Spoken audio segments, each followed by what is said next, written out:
Good morning and welcome to the 2022 National Patent Drafting Competition Finals. My name is Damian Percari and I'm the Regional Director of the Elijah J. McCoy Midwest Regional U.S. Patent and Trademark Office. This is our third U.S. PTO National Patent Application Drafting Finals. You each won your regional competition. Congratulations to making it to this point. You all competed virtually to get here. In the past two finals, we've also held them virtually. So while we have virtual competitions figured out, some things, bad things happen, like forgetting to unmute myself, or our internet sometimes goes out. Our staff is ready to take over if that happens again. We have your materials and we can run your presentations in case you lose your connection. So like the rest of you, I've been watching the terrible events unfold in the news and I'm saddened by what's happened. So if any of you have been personally affected by these events, I hope and pray for a positive outcome. And I appreciate your participation in the events today. I also know that many of you have been coping with the recent spike in COVID for the past several months. We've had a number of teams drop out. So thank you for all of that you went through to get here. So with that, I now have the privilege of introducing Dave Burdan. Thanks, Damian. I can't tell you all how much I'm excited for everyone here at the USPTO about today's competition. This is a big day for our participants, for your sponsors, and for us at USPTO. We're in the presence of the next generation of patent practitioners and the future stewards of our cherished system of invention and the protection of our country's most valuable assets, our intellectual property. First, congratulations to all of you, the students, for participating in this third National Patent Application Drafting Competitions final. You're representing some prestigious universities from both the United States and Canada. York University Osgoode Hall Law School, Northeastern University School of Law, University of Nebraska College of Law, Santa Clara University School of Law, and Georgia State University School of Law. We are proud of your accomplishments and welcome you as finalists this morning. I'm also delighted to serve as one of the judges today alongside with Mark Vallone and Ann Meading. While Damian will formally be introducing Mark and Ann, I wanted to let them and all of you know that I look forward to serving as a judge with both of these distinguished intellectual property attorneys. Many people have played important roles in designing, promoting, and coordinating this national competition, including each of our USPTO regional directors. Damian Percari, who you just heard, Molly Koshalski, Hope Shimabuku, Acting Regional Director Steve Koziol, and Elizabeth Doherty here at the headquarters building in Alexandria. To all of you, thank you for engaging with local universities, advocating for everyone in the IP community on the importance of teaching how to secure IP rights for individuals and for the companies they create and work for. Also, a special recognition to the 12 members of the 2022 National Patent Application Drafting Competition Committee, and notably Committee Chair and Master Collaborator Deepak Deshira. Thank you for overseeing this competition and organizing today's event. I would also like to recognize Darcy Bates with Digital Media Services, who made sure all of the competition proceedings ran smoothly on the regional and national levels. And finally, we are grateful to all of those who have supported and contributed to this competition, especially your professors, your advisors, and coaches, your university administrators, and everyone who played a role in bringing these five successful teams here today. Our finalists are remarkable and accomplished. We began this year's competition with 39 teams, and now only 5 remain. The final teams are comprised of students who've showcased skill, reasoning, and logic in their earlier presentations. And later today, their final presentations will be judged and rated. Each of you play an important role in the future of innovation. Patents change lives and they alter the course of history. We have learned that startup companies that obtain a patent increase employment growth over the next 5 years by more than 36% on average, above those companies that don't have a patent.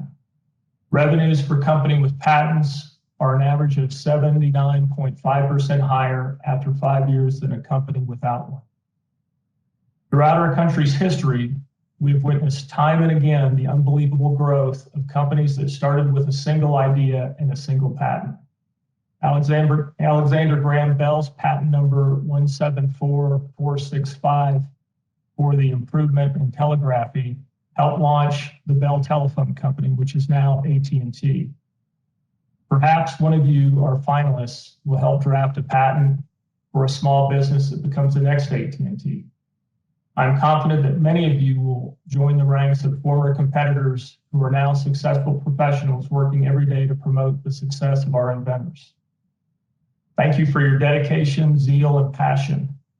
It is my sincere hope that each of you, regardless of outcome today, will leave this competition knowing that you have already won because you are developing your skills that will enhance your professional careers and help to contribute to our nation's future economic successes. Thank you, and I look forward to hearing your presentations, and good luck.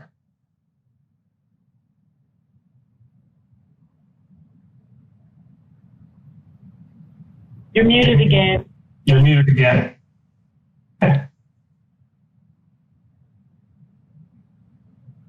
You think after 2.5 years I'd have this figured out. I can't believe it. Anyway, I'm going to go through and read the judges' bios and get us started. So you already heard Dave Bredan give his introduction. He is performing the duties of the Deputy Undersecretary of Commerce for Intellectual Property, Deputy Director of the U.S. Patent and Trademark Office, supporting the Office of the Undersecretary. Mr. Bredan's permanent role is as the USPTO's General Counsel. As General Counsel, he serves as the Principal Legal Advisor to the Undersecretary of Commerce for Intellectual Property and Director of USPTO. Mr. Bredan also supervises the Office of General Counsel and its 3 component offices, the Office of Solicitor, the Office of General Law, and the Office of Enrollment and Discipline. Mr. Bredan is a graduate of the U.S. Military Academy at West Point, where he earned his Bachelor of Science in Engineering and co-captained the Army football team as a defensive back. He's a combat veteran of Operation Desert Storm and is a recipient of numerous military awards, including a Bronze Star. Mr. Bredan received a JD from Drake University Law School, where he was a founding member and president of the Drake Intellectual Property Law Society. Over the past 26 years, Mr. Bredan has served in a variety of important legal positions, including Patent Counsel at Corning, Vice President Intellectual Property Counsel at the Coleman Company, Chief Counsel Intellectual Property at Invista, and Vice President Legal and Deputy General Counsel at International Gaming Technology, and most recently as General Counsel and Compliance of Gaming Arts. Mr. Bredan spent 2 years as an engineer and 7 years in private law practice. David, could you say hello so that the screen can focus on you? Hello, everyone. Thank you, David. And so our next judge is Ann Muting. Ann is a founding shareholder of Muting Rausch Group, which began in 1995. She is a registered patent attorney with more than 30 years of practice in areas of patent prosecution, due diligence, related opinion work, with emphasis in chemical and biotechnology patent law. Ann has been a university faculty member and worked in both government and industry laboratories before attending law school. She taught various patent prosecution classes and has been an active member in many organizations, including the American Intellectual Property Law Association, where she currently is the first vice president. She received her MS and BS in chemistry from Creighton, her PhD in chemistry from University of Maryland, and her JD from the University of Minnesota Law School. Welcome, Ann, and please say hello so that the screen can focus on you. Hello. Perfect. Thanks, Ann. And next, I'd like to introduce our final judge for the Nationals, Mark Vallone.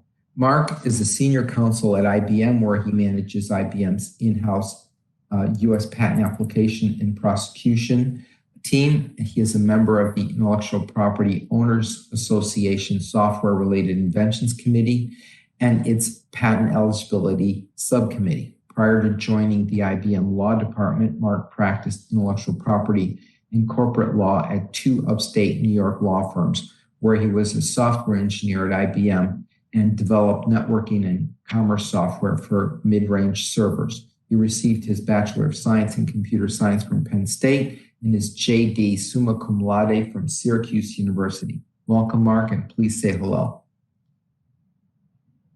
Hello to all of you. It's a pleasure to be here, and best of luck to all of you today. Thank you. Thanks, Mark, and thank you for volunteering to be a judge for Nationals. I would like to thank all of our guest judges today. It was important that this competition include the people that create and enforce and license and use patents. Students, please take advantage of their years of experience and wealth of knowledge and deep connections into the IP community. Now that the judges have been introduced, let's briefly go over the agenda for today. When directed, the teams will move to their team waiting room until USPTO personnel instructs them to return to the main session. When the presentation is complete, you'll be asked to return to your team room until the award ceremony, or you may sign off until the award ceremony, which is scheduled to begin at 3:05 Eastern Time in the main room. Please be logged in before this time. Do you have any final questions? Okay, so teams 26, 40, 50, and 52, please go to your waiting room. Team 24, please be prepared to present.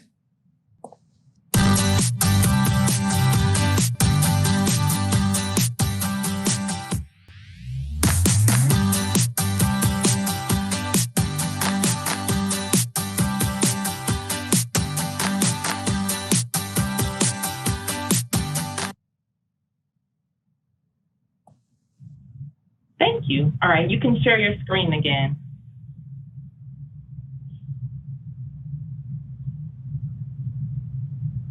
All right, now I'll go over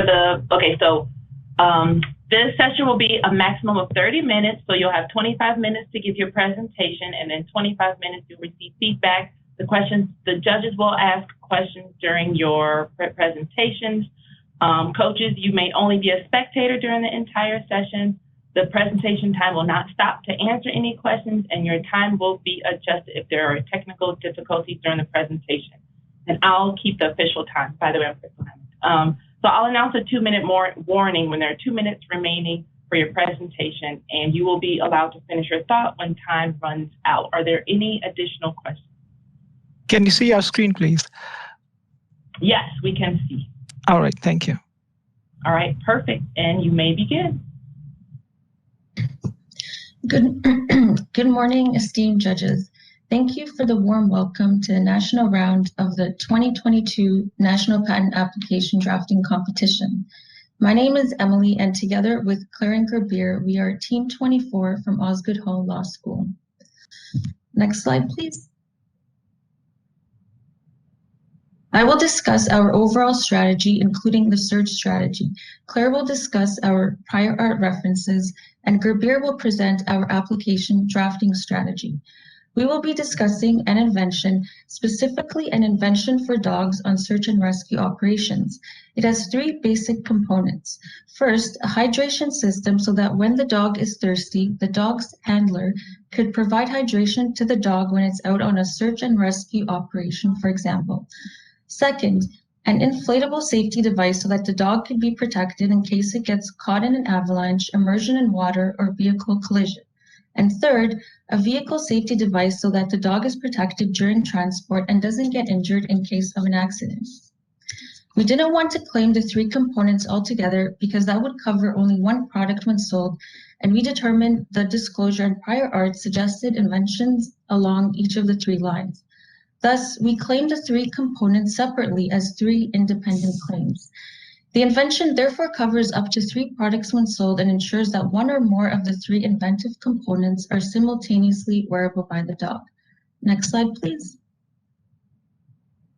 Overall, our team took an iterative approach that included understanding the invention disclosure, conducting prior art searches, and drafting the claims and specification, then going back as needed based on new information such as the inventor's answers and relevant prior art. To conceptualize the invention, we carefully read through the invention disclosure to understand what may be useful, inventive, and non-obvious. In the end, we conceptualize an invention that is comprised of an animal garment and the 3 inventive features. It is important to note that the invention may allow for the integration of all inventive elements. It provides protection to dogs or animals in hostile environments and enables them to operate independently from their humans. Next slide, please. There were several elements disclosed by the inventor that we thought could be inventive. However, in conducting prior art searches, we determined that several elements were found in the prior art or combining them would be obvious. This includes the interchangeable linings, the electronics and smart components such as the camera and Alexa-like device, and the pannier. Next slide, please. I'll next discuss the strategy we took in conducting prior art searches. We identified terms describing the invention, determined search parameters, and conducted search operations. I will explain each step in more detail on the following slides. Next slide, please. Our first step in conducting prior art searches was to identify key terms as specified in the invention disclosure. We then grouped the search terms by inventive feature, that is the hydration system, inflatable safety device, and vehicle safety device. And we included search terms specific to the search and rescue dog and the vision the inventor in our perspective had for the invention, such as search and rescue, protection, safety, and hostile environment. Next slide, please. Our second step was to construct search queries. We considered the inventive features and structured our search terms to determine what the prior art teaches in regards to the overall invention and the 3 specific inventive features of the invention. Thus, we searched for prior art consisting of a dog vest or garment, in parallel searched for 1 or more specific inventive features, and also searched for both a dog vest or garment and 1 or more specific inventive features. This slide shows an example of a search query for the animal hydration system feature. We conducted searches in Google Patents, the Patent Full Text Database, and eSpaceNet. Through Google Patent searches, we found several CPC codes relevant to the invention, including muzzles, protective coverings, and leads or collars for dogs. We then narrowed down the list of CPC codes through eSpaceNet and then incorporated the CPC codes into our search strings to ensure more relevant search results. As part of our search process, we also conducted forward and backward searches as a strategy to pinpoint the prior art references we thought were most relevant to the invention at hand. As part of reading through a particular prior art, we considered the patents that were cited by the prior art and the patents the prior art cited. In this way, we found prior art that was a predecessor of 2 pieces of prior art, for example, and could then refer to the predecessor prior art if relevant, because we could have only 5 pieces of prior art. Next slide, please. As part of our prior art searches, we leveraged several non-patent literature databases, including Google Search and Amazon, to ensure our searches were comprehensive. Through the non-patent literature searches, we were able to eliminate several features from the invention because we found the features were previously disclosed. This includes various smart wearable devices for dogs. Next slide, please. After conducting a first round of prior art searches, we grouped the various components of the inventor's disclosure by inventive feature for comparison between what is disclosed by the inventor and what the prior art shows. This helped to determine the delta, if any, between the disclosure and prior art and made it easier to select the 5 pieces of prior art. And now Claire will present the prior art. Thanks, Emily. Next slide, please. Thanks, Gurbir. So starting with the 927 patent, this discloses a tactical vest for canines. So we use this reference primarily to demonstrate why we didn't claim features from our inventor's disclosure. And this included, the range of materials that the vest could be constructed of, the size of the vest being adjustable to fit the animal, and the ability to secure various attachments to the vest. Here, the inventor discloses a vest that they say provides for the management of a dog in expanded roles that a working dog may find themselves in. And this includes in law enforcement and military contexts. However, this reference does not provide protection to a working animal in the full range of situations that a working animal may encounter and that are considered in our inventor's disclosure. So for example, a situation where the animal is on some type of a rescue mission and they need access to water, but their handler isn't nearby, or where the animal is involved in an avalanche or involved in a car accident. Next slide, please. Next is the 887 patent for the interchangeable harness system.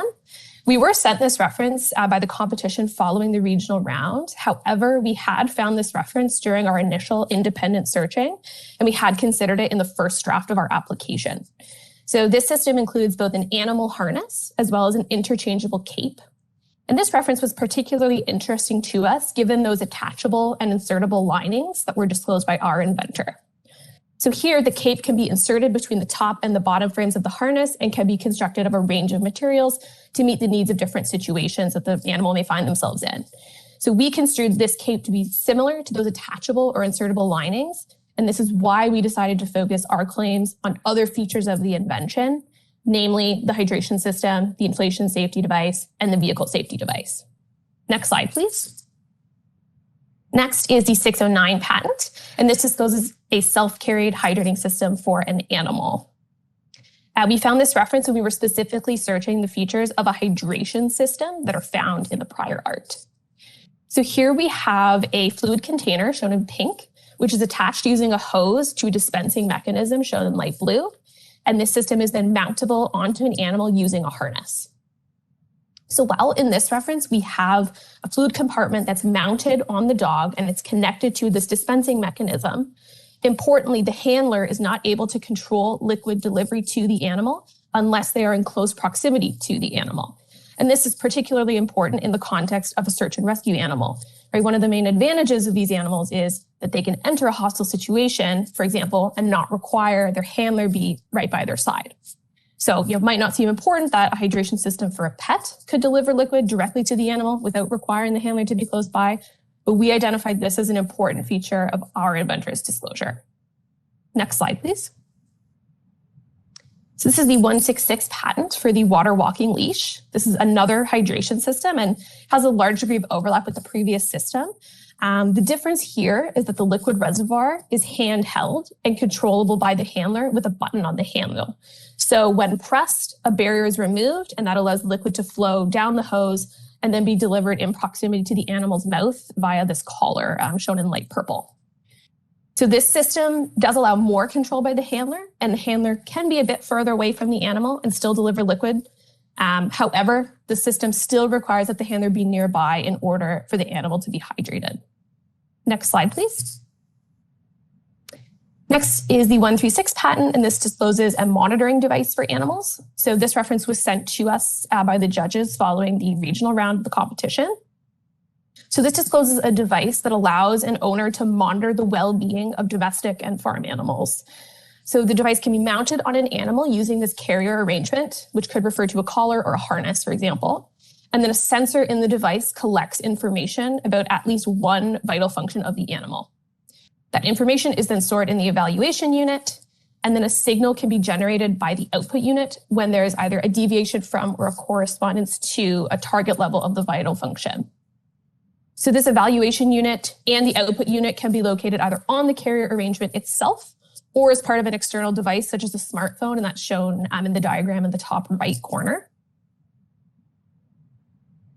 And then also in the top right corner, we can see that the output signal can be sent to an actuator, which can cause, for example, a vibration or a blast of air in order to catch the animal's attention.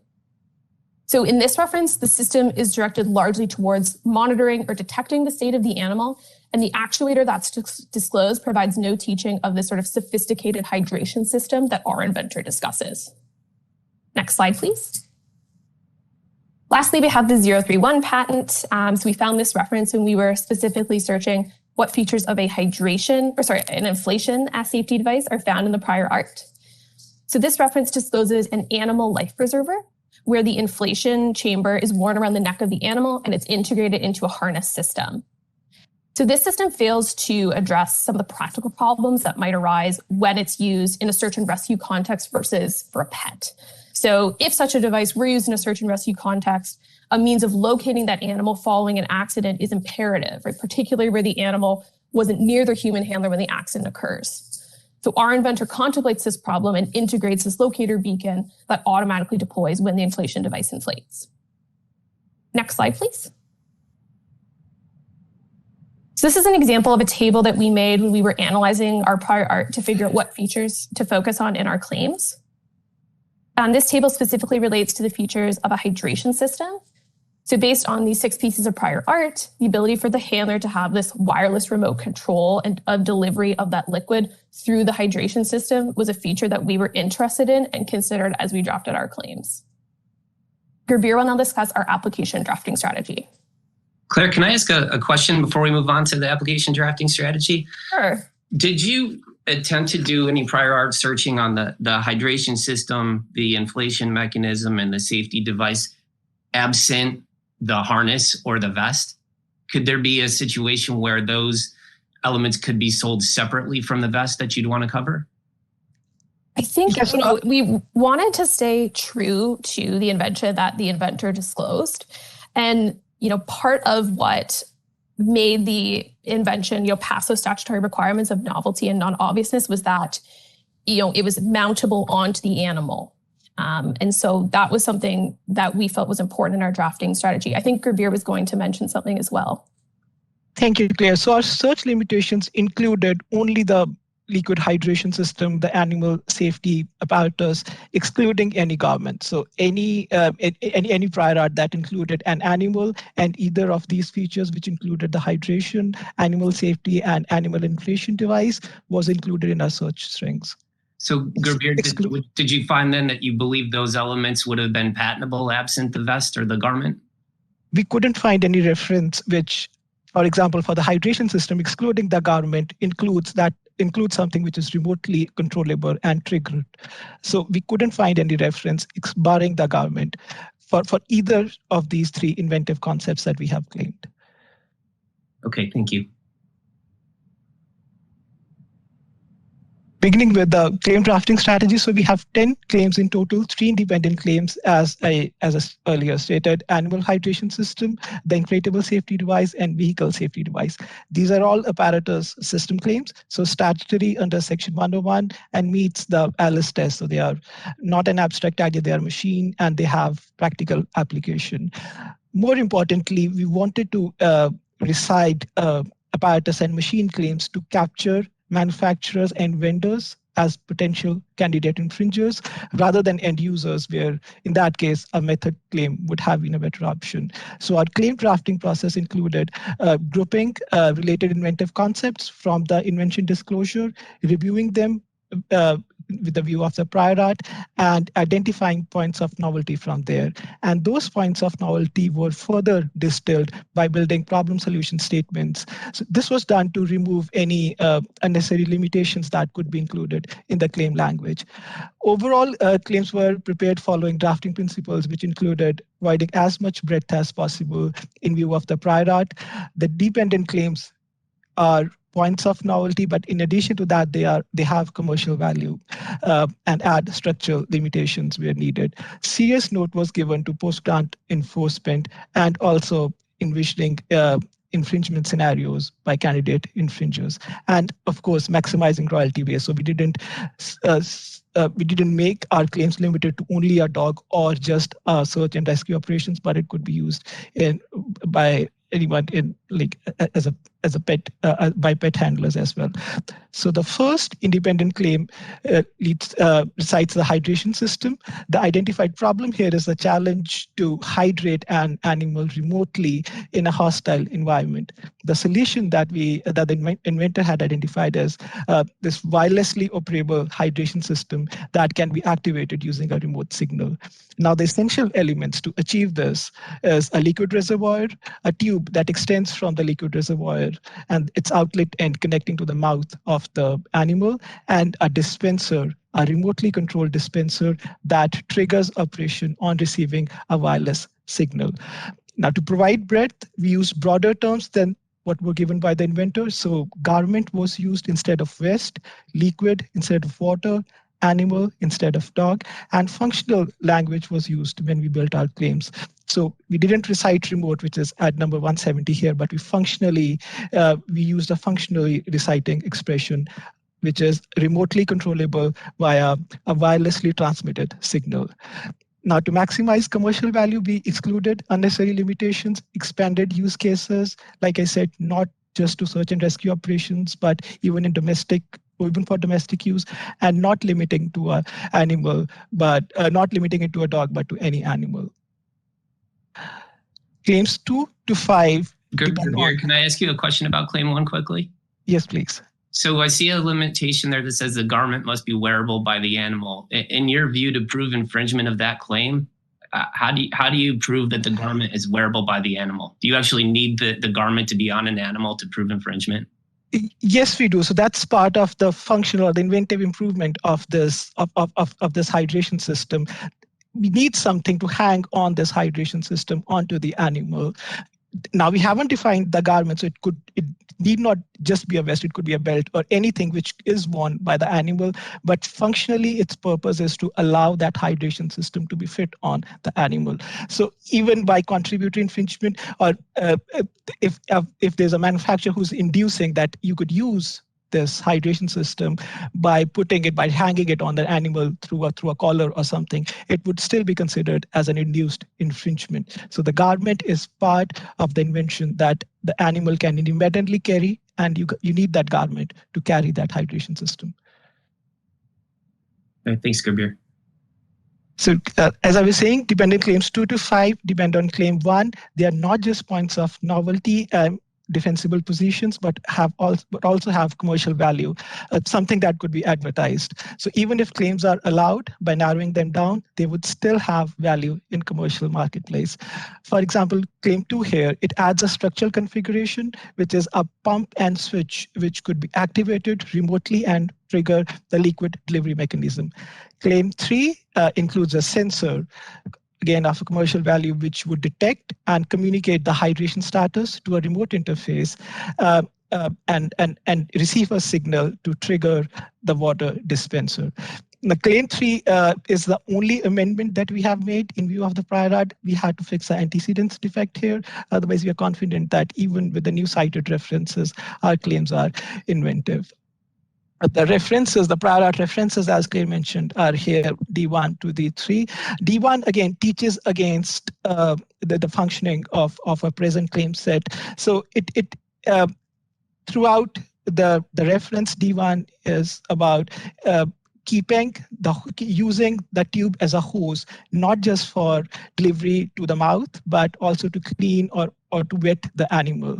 So which is movement against from what we are doing, which is attaching the tube to the mouth of the animal. Claims 4 to 5, claim 4 recites a sensor which is connected to the muzzle, and claim 5 recites a muzzle being connected to the outlet end of the tube. Important language being the functional language that we have used is connected to rather than being located at, to give a more broader coverage. Claim 6 is our second independent claim. It recites an inflatable safety device, actually includes an airbag which is tied around the neckline of the animal and has a sensor to detect an occurrence of an event. We are defining it as an inflation condition, and on such occurrence, the actuation device would inflate the airbag, and a locator beacon would also be activated to help finding the geographical position of the animal. Claim 7 is the only dependent claim, and it defines the inflation conditions. Again, not just points of novelty to fall back on, but also of commercial value. So impact, immersion in liquid water, immersion in snow. So yeah, these are some things which could be advertised and marketed. We were following the problem solution paradigm even while drafting the dependent claims as well. The reference here is D4, animal life preservers, and it does not recite a sensor. It does not disclose a sensor to capture an inflation condition and automatically inflate the airbags. And also the locator beacon is absolutely absent from the reference. Claim 8 is the vehicle safety device, essentially a seatbelt for animals. The inventive and commercial feature here being that the animal can independently release the strap from the using the quick release feature of this inventive concept. Going through the claim elements, the quick release device is secured inside the vehicle. For example, it could be on the vehicle seat. There's a strap that extends from the animal's garment to the quick release device, and the animal can independently release that strap from the quick release device.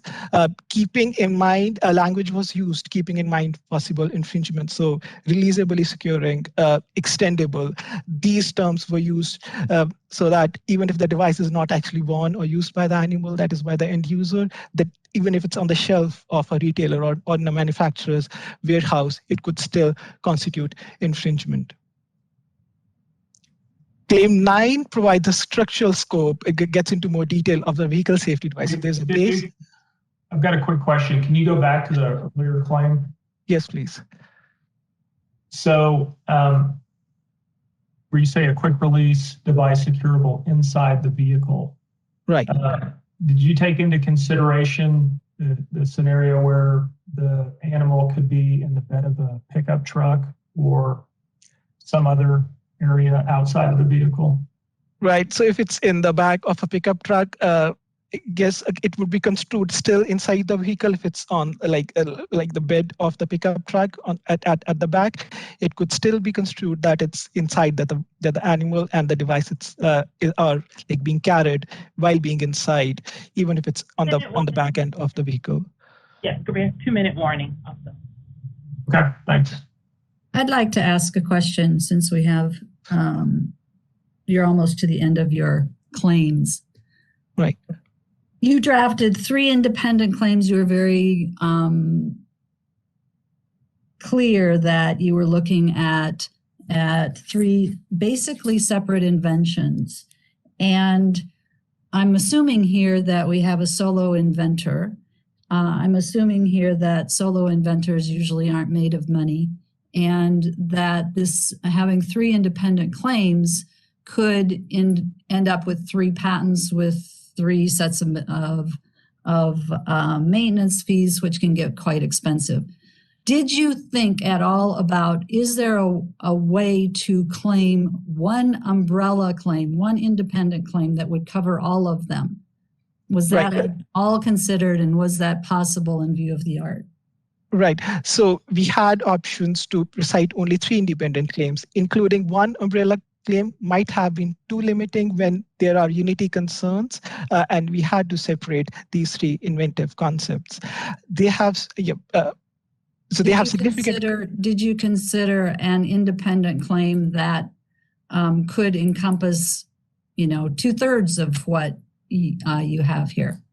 Because the use environments are completely different. There's a water hydration, and then there's an inflatable safety device which activates in water or in snow. And thirdly, there's one that continues in a vehicle. So I couldn't anticipate any sort of environment where all 3 would be in use. It would have been a significant narrow down of the invention, and there has been absolute white space when we found through our searches about on these references. So we decided to recite them independently to have a better scope. So Gurbir, just to follow up on Ann's question then, if the examiner were to issue a restriction, which invention would you elect to pursue? So if you had to pursue the claim 1 in its dependence, 6 in its dependence, or 8 in its dependence, which one do you think is the most important to go forward on from a commercial value point of view? Yes, exactly.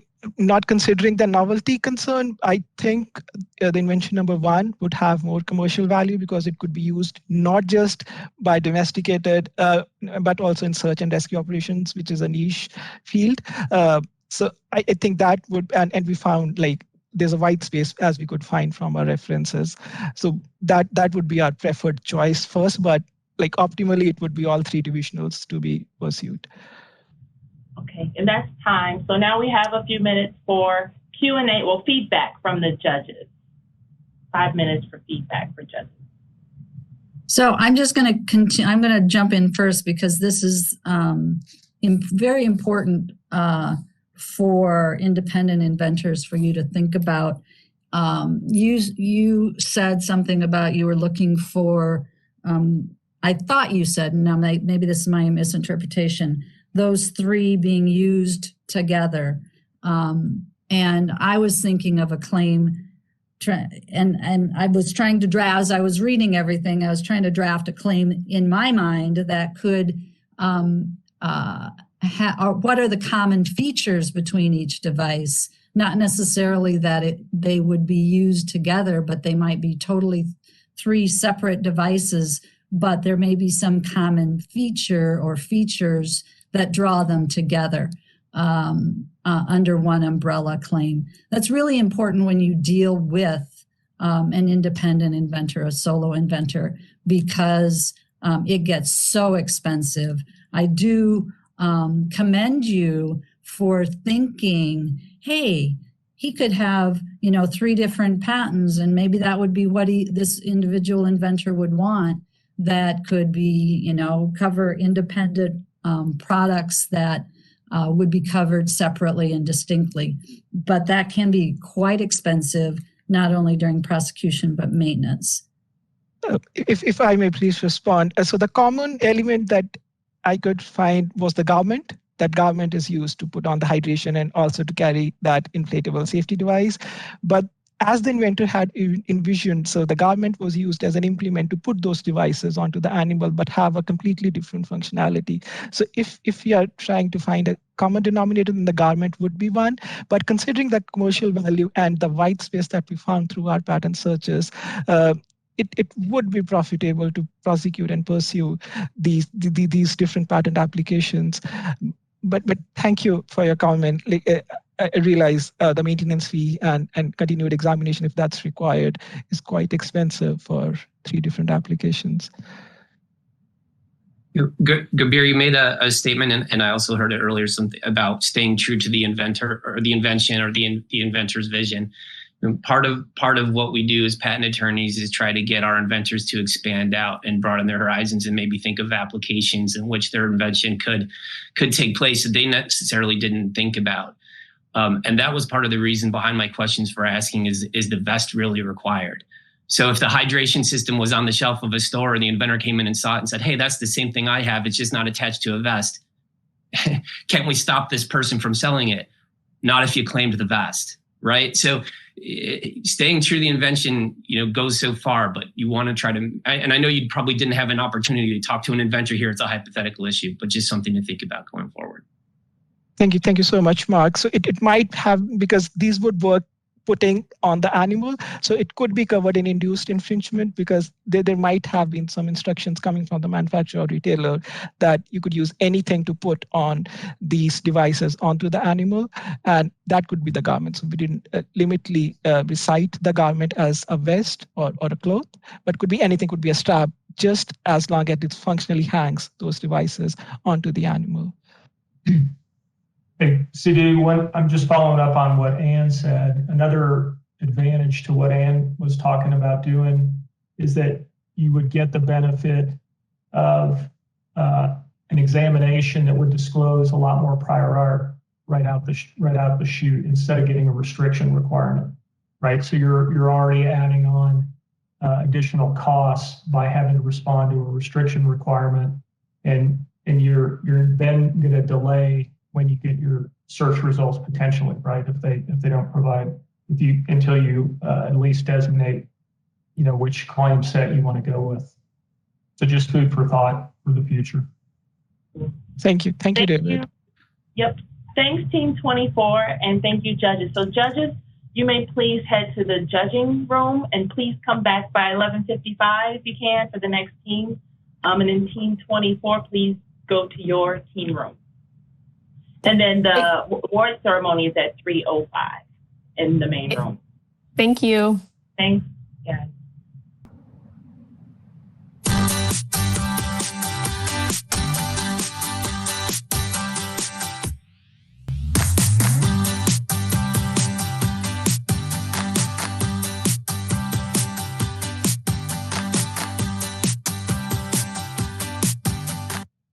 Perfect. Okay, now I'll go over the rules. Okay, so this session will be a maximum of 30 minutes while you give your presentation to the panel of distinguished judges. The judges will ask questions during the presentation, and then coaches may only be a spectator during the entire session. The presentation time will not stop to answer any questions, and your time will be adjusted if there are any technical difficulties during your presentation. I will keep the official time. I'm Crystal Hammond, a patent examiner. Then I will announce 2 minutes warning when there are 2 minutes remaining for your presentation. So that'll be after 23 minutes. You will be allowed to finish your thought when time runs out. And then you will have 5 minutes of feedback from the judges. So are there any additional burning questions? Just ready to go. Okay, so they'll be back in about 5 minutes. The judges will return. So we have 5 minutes, 5 more minutes of anticipation before you give your presentation. Good luck, guys. Thank you. Thank you, Crystal, and thank you for participating. So I'm just going to take up 5 minutes while the judges are deliberating and just say thanks a lot. And I don't want to give you any anxiety or questions just before you go on. Do you have any? If you do afterwards have ideas on how to make this better, let me know. And I'll just share with you a secret sneak peek on the possibility of doing this internationally with, let's say, EPO or Canada or England or other English-speaking countries. Would you guys be interested in competing in an international program like this? Sounds cool. We'll be graduated, but it right. Sounds cool for half of our team. Right. Do you think you guys have the ability currently with the current law school programs to write claims compliant with EPO or Canada or UK laws? Would you need special programming? Are you open to that? I think there would probably be some learning on the fly, but with the right coaches. But that's something we should pursue. I imagine getting it was hard to get the U.S. government to figure this out. Working with other countries is going to likely take some time, but you think it'd be beneficial? Definitely. I mean, IP is global.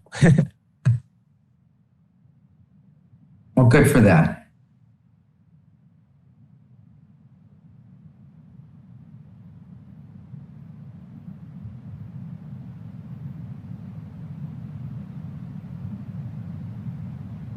So we're going to stay on for 5-10 minutes after the competition and the awards ceremony. So that's your time to, chat with some of the judges. I pick people that are in industry and private practice and specifically so that you get to make some connections. While we're waiting, are you guys participating in any bar association programs? Like I used to be president of the Michigan Intellectual Bar Association, and we offered super discount fees to students. Do you guys take advantage of that? I mean, I know I'll always lurk on the free, like the ABA webinars and things like that. So it's kind of nice, not having to pay for those. That's for sure. Have the bar programs started up in-person events? Do you guys, have a chance to go to in-person events and meet people? Yeah, I think they're just now starting to see, coming in April, May, that they're starting to go back to in-person conferences and events.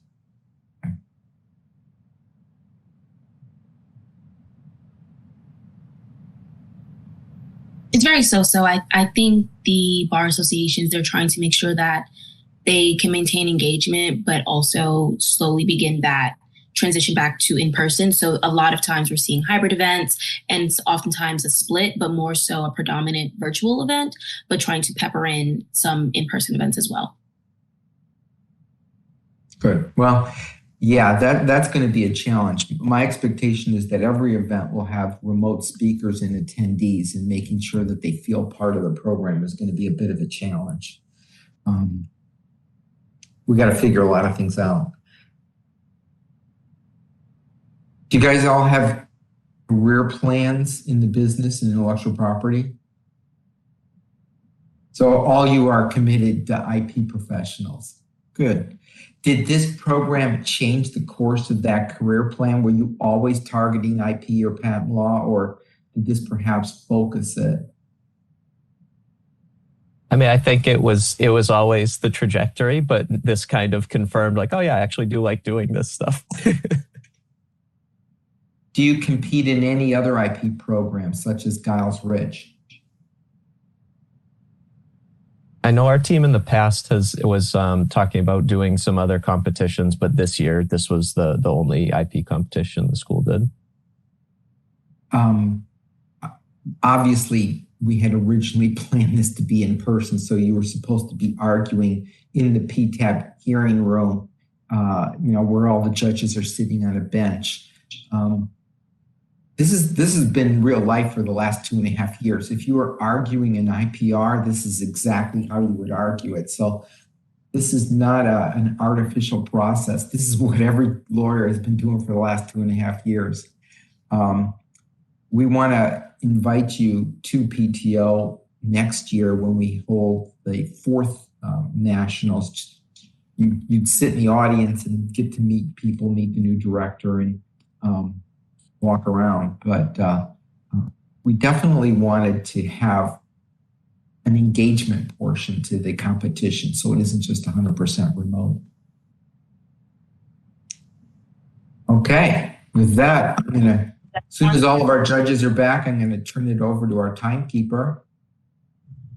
Okay, are we ready to go ahead and share your screen, Aaron?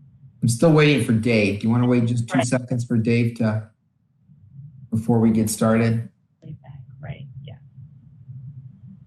And as soon as we confirm.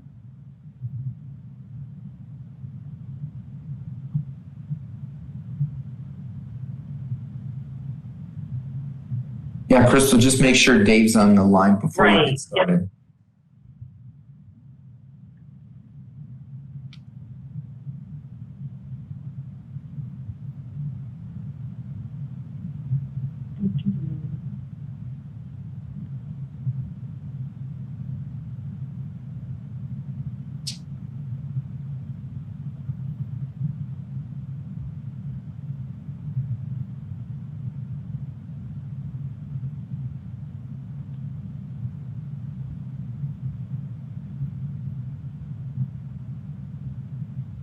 Okay, Dave is back. Ready? Oh, well, as soon as he turns his camera.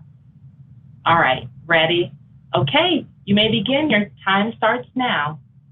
Good morning. My name is Erin Gannon, and I'll be beginning the presentation for Team 52 from Northeastern University School of Law. Our presentation will discuss the process of our application for a system for animal safety. I will begin by discussing the problem that the inventor's statement we received was attempting to solve. Then my colleague Simone will go through our search strategies, including a discussion of the most relevant prior art, which takes into account the prior art we received after regionals. My colleague Yu Zhang will then discuss our strategy for claim drafting, again taking into account the amendments we made to our claim. Finally, my colleague John will discuss the specification and figures drafting strategy for our application, concluding with some challenges we faced during the process. The problem we saw in the inventor's disclosure was that search and rescue animals often assist with missions in dangerous and remote scenarios. These scenarios often involve environmental hazards such as dehydration, avalanches, and extreme temperature changes. SAR animals are dependent on their handlers, especially in these difficult environments where there is a greater likelihood of danger. Current equipment for SAR animals does not provide the animals with the ability to independently survive these situations. With this problem, our team focused on key features of the inventor's statement that could provide a patentable solution. The invention is designed to keep SAR animals alive for as long as possible without their handlers. To date, there is no combination of prior art that teaches or suggests a solution to the problem presented. This invention solves a long-standing need for independent life-saving measures to aid SAR animals when separated from their handlers by providing interactive, real-time physiological monitoring. Before I pass to my colleague Simone, are there any questions?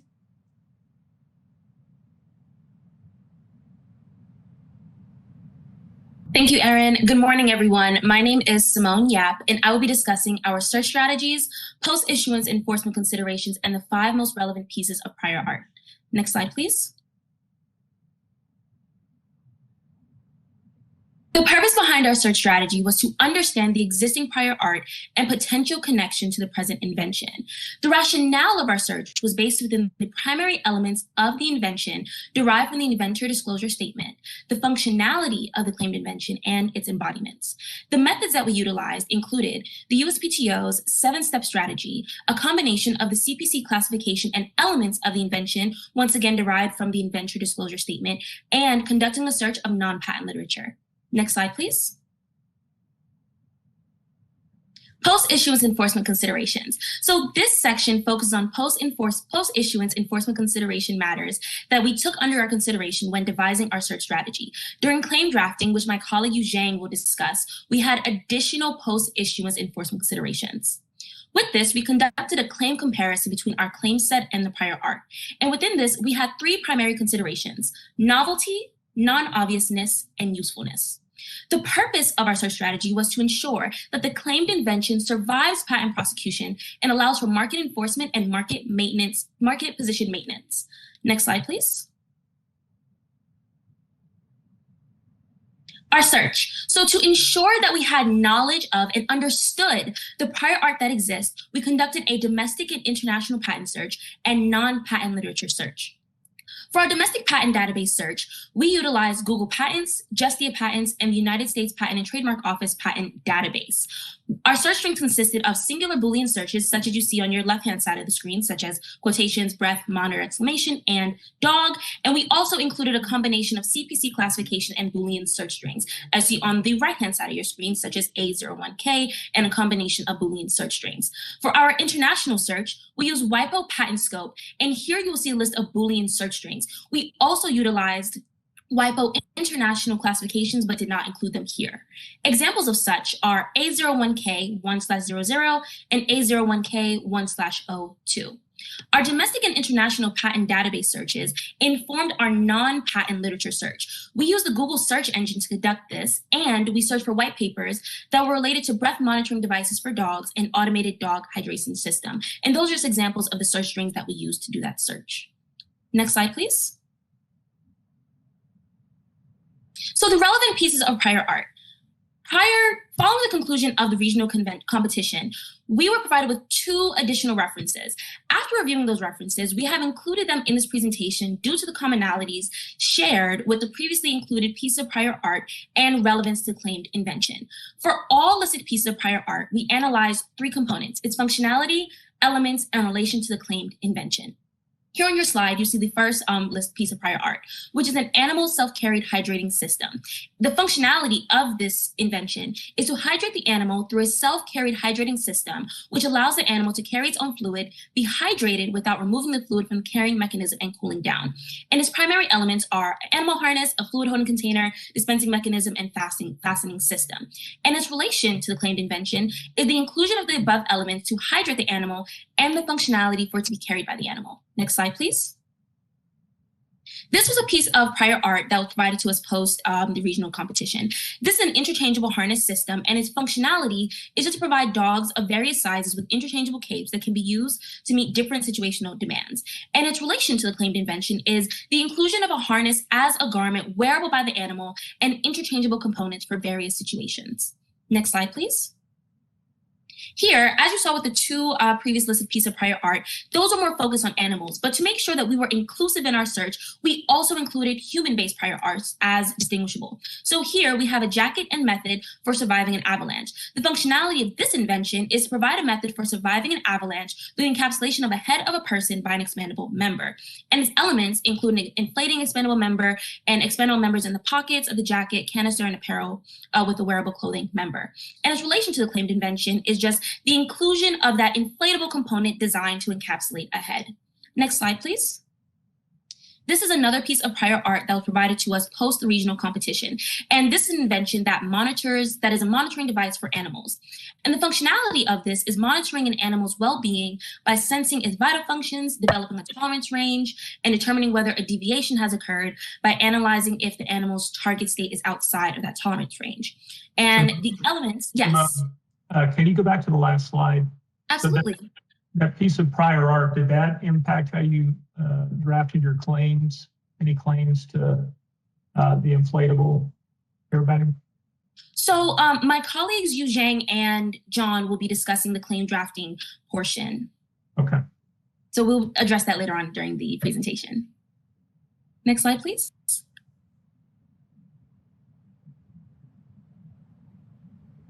So going back to this device, after discussing the functionality, we also looked at the elements, which include a carrier arrangement, sensors, data storage unit, location determination device, and other components.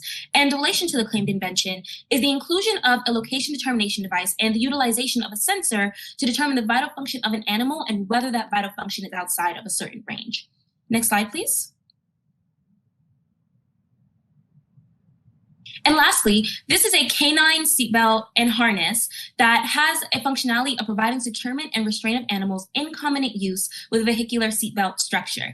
And the relation to the claimed invention is the inclusion of that vehicular safety restraint on the harness that can be configured to secure the animal to the vehicle. Next slide, please. So why is all of this important? This is important to determine what that inventive step that the inventor took was. So the prior art was contextualized in combination with the inventor disclosure statement and the inventor's overall vision. And from that, it was determined that the prior art, singularly or combined, does not teach or suggest monitoring an animal's physiological condition while also considering geolocation-based variables and providing life-saving measures and or features. So here's where the inventive step occurs. So what the inventor did was they developed a system that monitors an animal's physiological conditions and geolocation and responds with the provision of life-saving measures based on its specific physiological and geolocation-based needs. An example of that is the provision of liquid as a response to the animal's fatigue level. Prior to me passing it on to my colleague Yu Zhang, are there any questions that I may answer? Yes, Simone, I have one. So you feel that monitoring the physiological conditions and geolocation were both important to the invention? Is there any reason that you found in the prior art where you couldn't just go with one? You had to go with both in the claims, in the independent claims?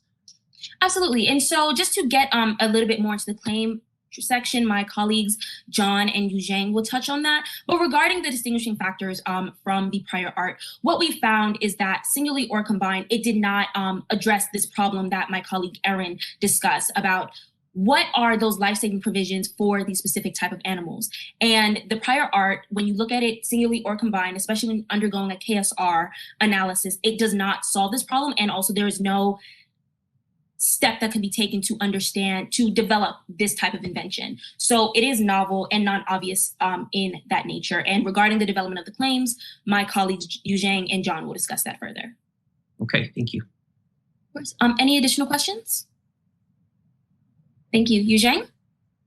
Thanks, Simone. Good afternoon, everyone. My name is Qian Chen, and I will discuss our team's claim drafting strategy. Next slide, please.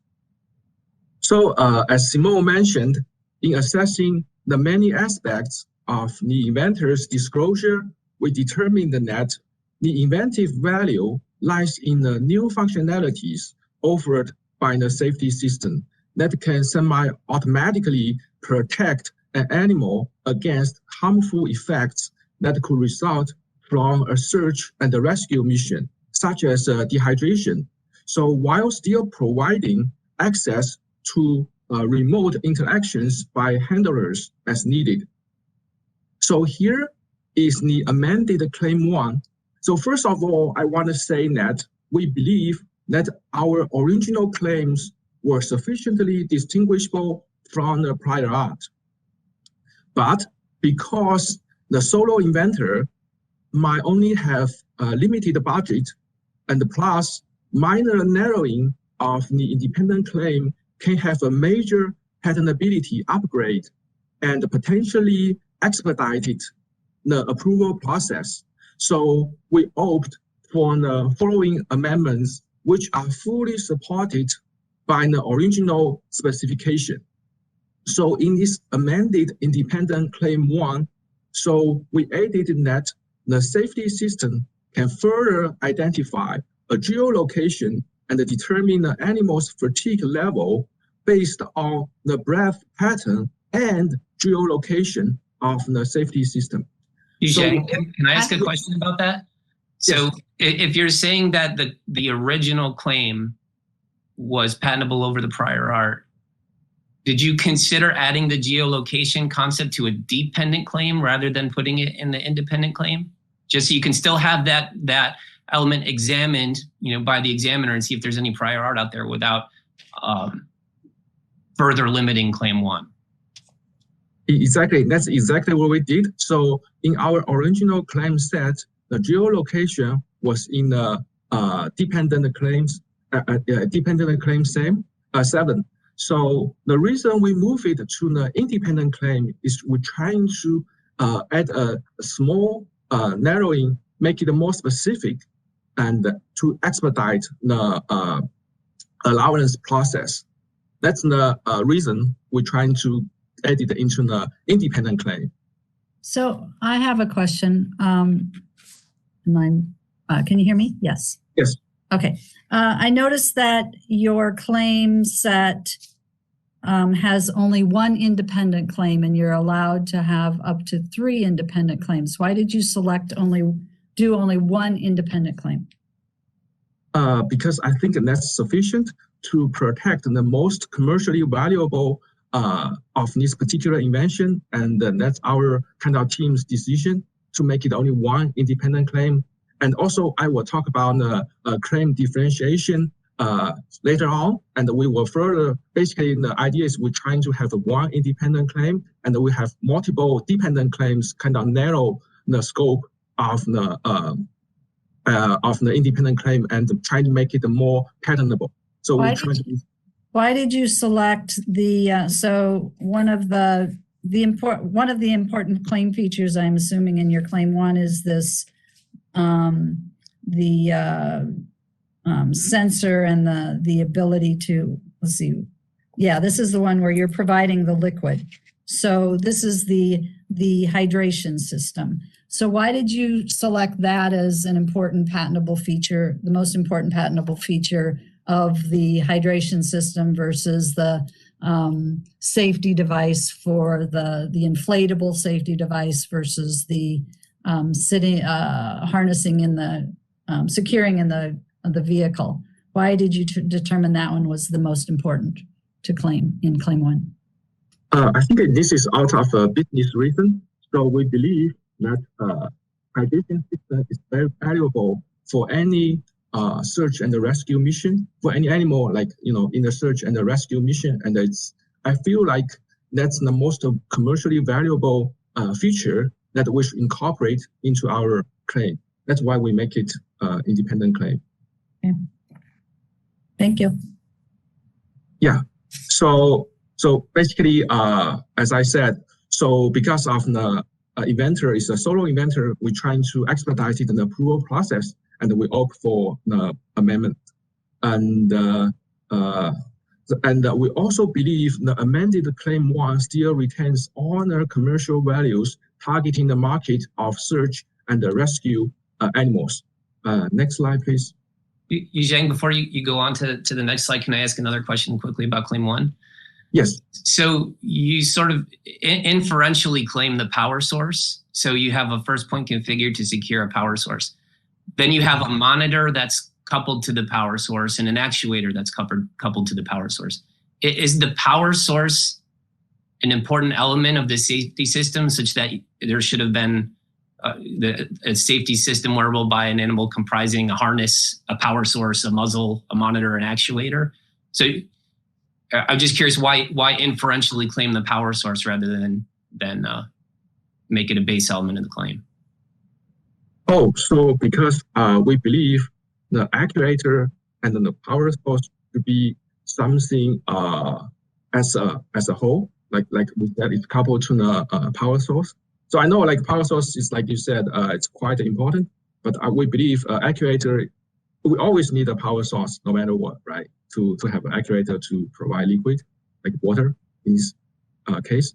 So it's also a claim strategy the team decided. Okay, thank you. Yeah, so next slide, please. Yeah, so like I said earlier, so for claim 7, we simply amended the preposition of geolocation from to NER, and all other claims remain the same, and we try to cover all the inventive values of the invention. So next slide, please. So in terms of claim drafting strategy, we are confident that all the claims have not been anticipated by any single prior art under 35 USC Section 102. Still, we understand that we must also avoid obviousness rejection under 35 USC Section 103. So here we argue that the inventive step is provided not in any individual component of the safety system, nor in how these components are assembled, but rather the inventive step lies in the unique functionalities provided by the assembly, like Simone mentioned earlier.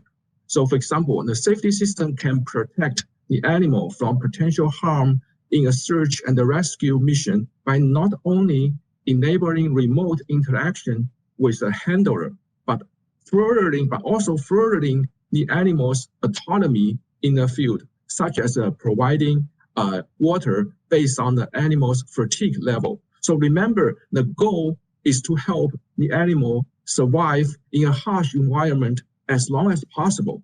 So imagine without such a functionality offered by this safety system, the animal will just drink all the water all at once, and obviously that will not help the animal in the long run. So next slide, please. So when we drafted the claims, we also keep post-issuance enforcement in mind. That's why we decided to use system claim to more effectively protect the inventions. So as system claims tend to be more easily detectable compared with method claims, if potential competitors infringe one or more features or functionalities of this safety system, we will be able to detect them even when the infringed products are in a shelf. Okay, so the last thing I want to touch on regarding claim drafting is claim differentiation. So we know that claim 1, which is the independent claim, has the broadest scope that is distinguishable from the prior art. The rest of the claim set are dependent claims, covering additional useful features of the safety system that are patentable. So although we do believe and ensure the independent claims validity, still, should that validity be challenged, the dependent claims refine the invention with further structural and functional limitations, which can provide suitable insurance for the inventor. So we hope at least one of the dependent claims are allowable and can survive validity challenge down the road. With that, before I pass it to my teammate, John, please let me know if there are any other questions. Yeah, I have an additional question. So you have a flow chart in Figure 6 for identifying breath patterns, determining fatigue levels, et cetera. I do a lot of preparation and prosecution in the software space, and generally when we're putting in a flow chart in an application, we're going to end up claiming a method. So what was the reasoning in your case not to draft a method claim that's directed to the method in the flow chart? And that's a great question for John, because he will discuss that in detail. Okay, great. Thank you. Yep, yeah, about 2 slides down the road. Thank you, Zheng. So stepping back, once we finalized our original claim set, we began drafting our specification. Next slide. So our objectives here were threefold. First, fully enable and describe the claims to satisfy 35 USC Section 112. Second, effectively incorporate the full scope of the inventor's disclosure in the provided figures. And third, provide sufficient written support for any future claim amendments or continuation applications. And our strategy involved mapping one or more claims to each figure, cataloging each claim elements by figure, and integrating language from the claims and the inventor's disclosure on a figure-by-figure basis to build our detailed description of the invention. Next slide. So we were initially provided with 5 figures by the inventor and given the option to add a 6th. As we considered the best way to depict the invention, we were guided by a few questions, namely, what does each figure depict? How do the claims relate to the figures? Are all claimed elements depicted in one or more figures? Will we need to modify the figures in any way? And finally, what's missing from figures 1 through 5 that we need to depict in figure 6? Next slide. So with that in mind, figures 1 and 2 depict the base safety system, essentially claims 1 and 2, plus optional attachments like the temperature adjustment pad of claim 3, the communication electronics of claims 6 through 9, and the voice recognition system of claim 10. Figure 1 shows the safety system on its own, while figure 2 places the system in the world, being worn by an animal as intended, and then at various distances we see a handler, third party, and remote monitoring entity that may interact with the system under certain circumstances. Next slide. Figures 3 through 5 are much more limited in scope. 3 and 4 highlight the inflatable device of claim 4, respectively pre and post inflation, while figure 5 relates to the vehicle safety restraint and release mechanism of claim 5. And just briefly touching on one of the earlier questions, one of the reasons that we, in view of the prior art, we chose to have this inflatable device be a dependent claim because the figures that were provided would not have stood on their own as an independent claim. And then next slide. 2 minutes. 2 more minutes. And finally, figure 6 shows a flowchart of system operations. The intent here was to clarify the signal-based or responsive to language of our claims, while also providing support should the inventor wish to pursue, for example, a continuation application with a method-based claim set. So that goes to the second question. And worth noting here, the specification language relating to figure 6 actually provided critical support for our amended claim 1. Next slide. So this is a color-coded example of how we integrated various language to capture the broad scope of the invention in the detailed description. Again, we drafted on a figure-by-figure basis, so our first step was to ensure that any claim elements shown in a figure, here figure 1, were included as shown in purple. Next, we added any and all relevant language from the inventor's disclosure, and that's shown in green. Then we used gap filler in red to expand on the inventor's written disclosure where appropriate. For example, the inventor stated that the harness could have various lining options like flannel, which we described as providing warmth, hook and loop or Velcro material, which we said was for modularity, and reflective material, which we clarified as improving visibility. Basically, we made sure to explicitly state the functional purpose of each element that the inventor disclosed. And lastly, in orange, you'll see non-limiting language like such as and for example, and this allowed us to tie the rest of the description together in a way that wouldn't unnecessarily restrict the scope of the invention and would give us flexibility to amend our claims in the future. And next slide. And then finally, some challenges we ran into during the process, drafting our independent claim 1 to ensure the broadest scope of protection for the inventor, and then conversely, amending our claim set without any specific grounds for rejection to overcome, as we might have in a traditional office action, showcasing novelty and non-obviousness where the inventor explicitly disclosed components as commercially available, dealing with an unbalanced depiction of our inventive hooks in the original drawings. So for example, figure 1 relates to 8 claims, but figures 3 and 4 cover just 1.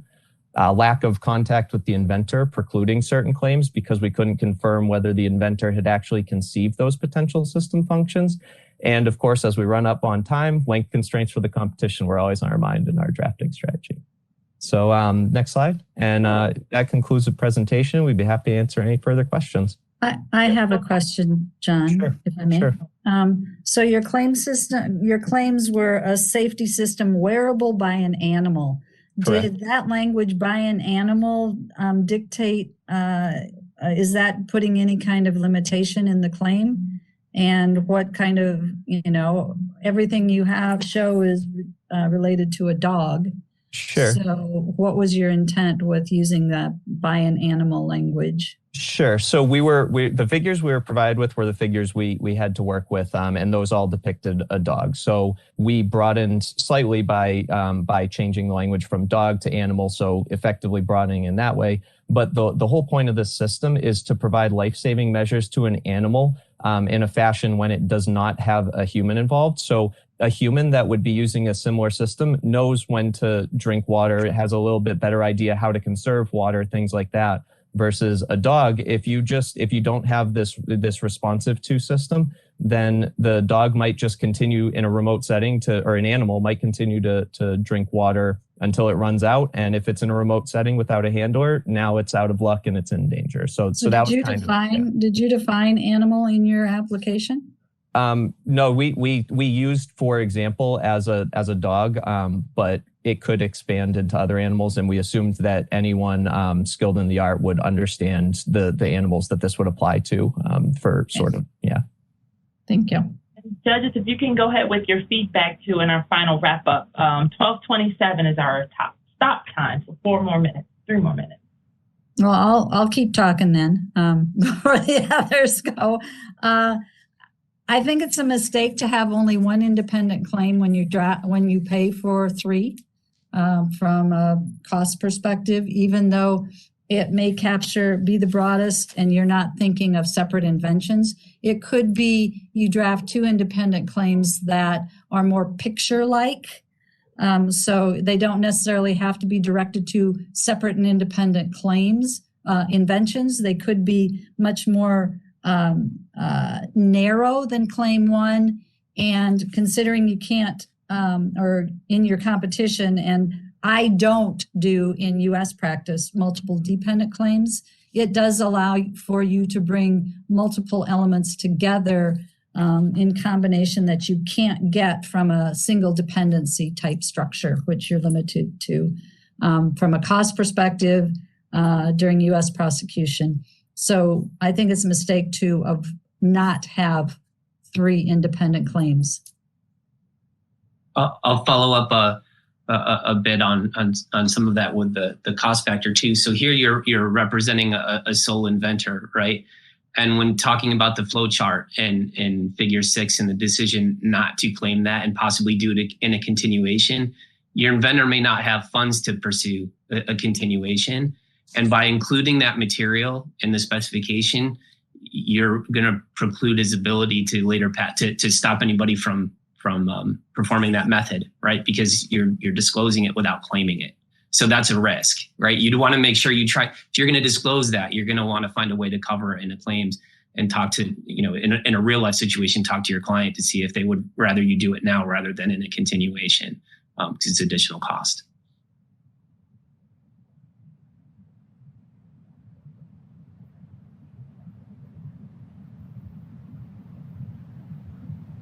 You're muted.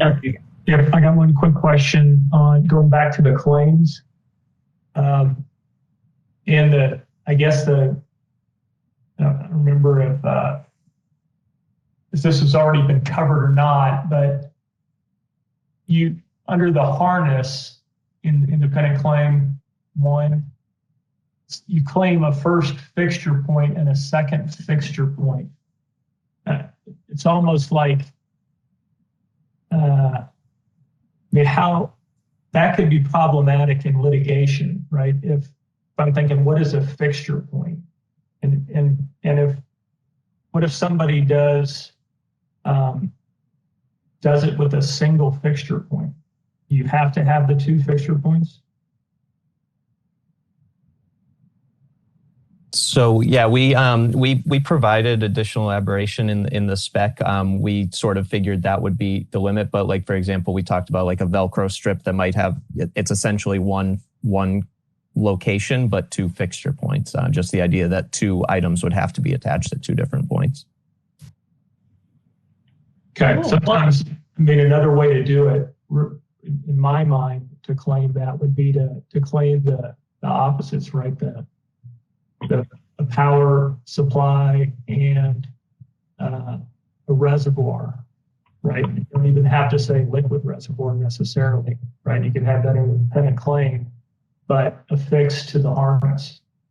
It could be a lot more straightforward in the dependent claim, but yet still possibly, I don't think the way you claim this that's going to help you with allowance of the claim personally.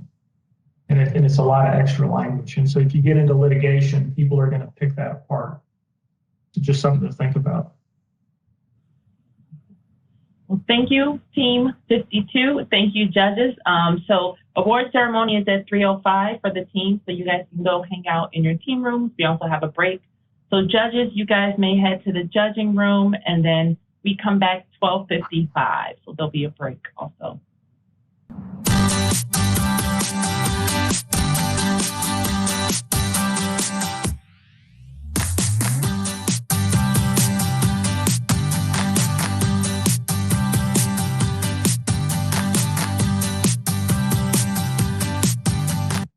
Perfect. Okay, so welcome. So you may share your screen now, Hallie.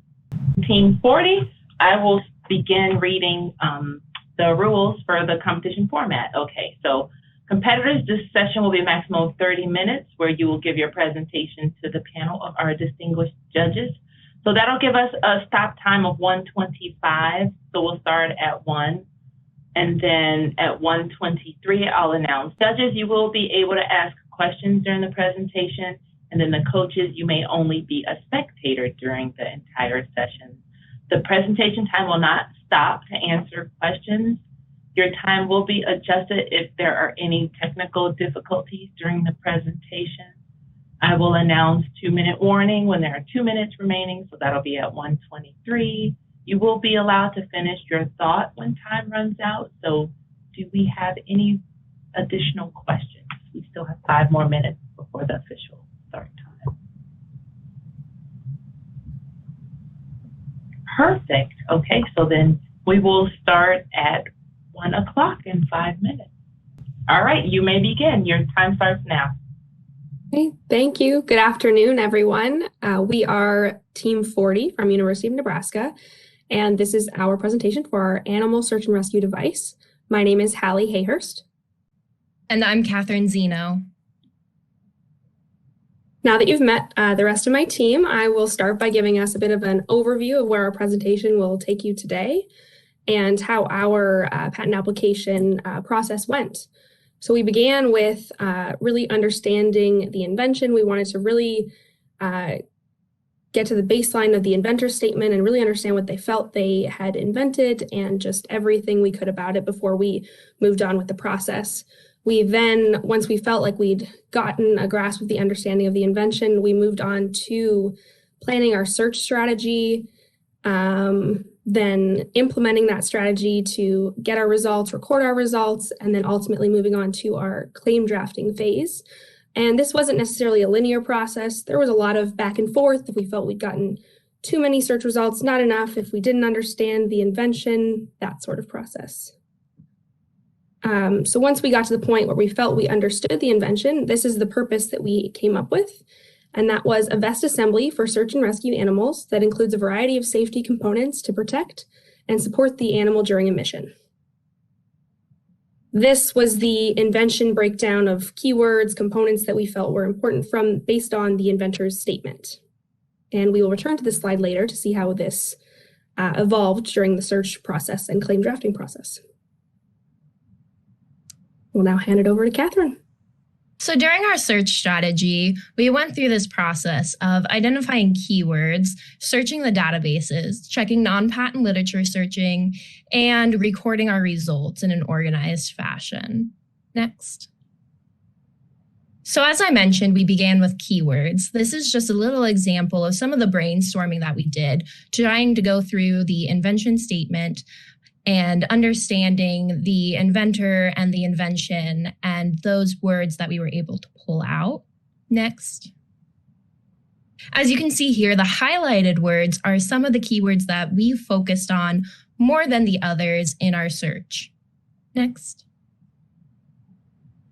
So we ended up using the CPC schemes. We used these keyword searches to identify potential CPC codes that we could later use in advanced searches. So for example, we used search and rescue or animal rescue and harness or vest and canine or dog to narrow us down to useful CPC codes to search to begin to close our universe. Next. And after we had gone through this process, we moved to utilizing databases. We started with Google Patents, and then the USPTO search interface, the eSpace search interface, WePo search interface, and finally PatSnap. We wanted to utilize as many of these databases as possible that we had access to truly get an accurate search. Next. And on these databases, we utilized a forward and backward search. Our goal was to get down to a closed universe. So this meant referencing the patent citations, the referenced by, references cited, and non-patent citations on each of the relevant patents that we found. Next. And of course, we couldn't forget about the tried and true, good old trusty Google. Google was what we utilized for non-patent literature just to see what was out there. Next. And most importantly, we wanted to save our results. This is just a snippet of our Excel spreadsheet that we used to utilize the keywords, the results that came up with those keywords, the CPC codes, and go from super simple basic searches to more advanced searches, how we organize that, highlighting what seemed the most pertinent and breaking it down into that forward and backward search strategies with the reference by, citations, etc. Next. And so finally, with our search results, it led us down to some of the most pertinent patents that we found. These are the interchangeable harness system, monitoring device for animals, special search dog pack and process for faster dog-aided search, dog-only search and rescue, and other dog-aided uses, the versatile canine harness pack, the tactical vest for canines, and animal life preservers. Next. All right, so in this section, I'm going to talk a little bit about the prior art and the relevance of each reference that was listed compared to our invention or our client's invention. As mentioned earlier, one of the first steps that we took upon receiving the invention statement was identifying the key components of the invention. As a quick reminder, the key components that we identified were the vest assembly, the hydration assembly, and the communication electronics. These seem to be the most important parts of the invention from the perspective of the inventor, so we wanted to keep that in mind while sifting through the prior art. And each of the prior art sources that we selected for our IDS were chosen to try and disclose as many of those key components as possible. Our goal was really to really help paint an accurate picture of what already considered prior art and what may be considered patentable. So this first reference here is an interchangeable harness system. We found this published patent by using the advanced search in that first bullet point. Basically, we were looking for patents that mentioned vest or harness in the title, abstract, claims, or description. And we cross-referenced that with patents that were classified under either of those two listed CPC codes. The CPC codes that we used were for patents that dealt with harnesses or collars for dogs that also included pockets for carrying accessories.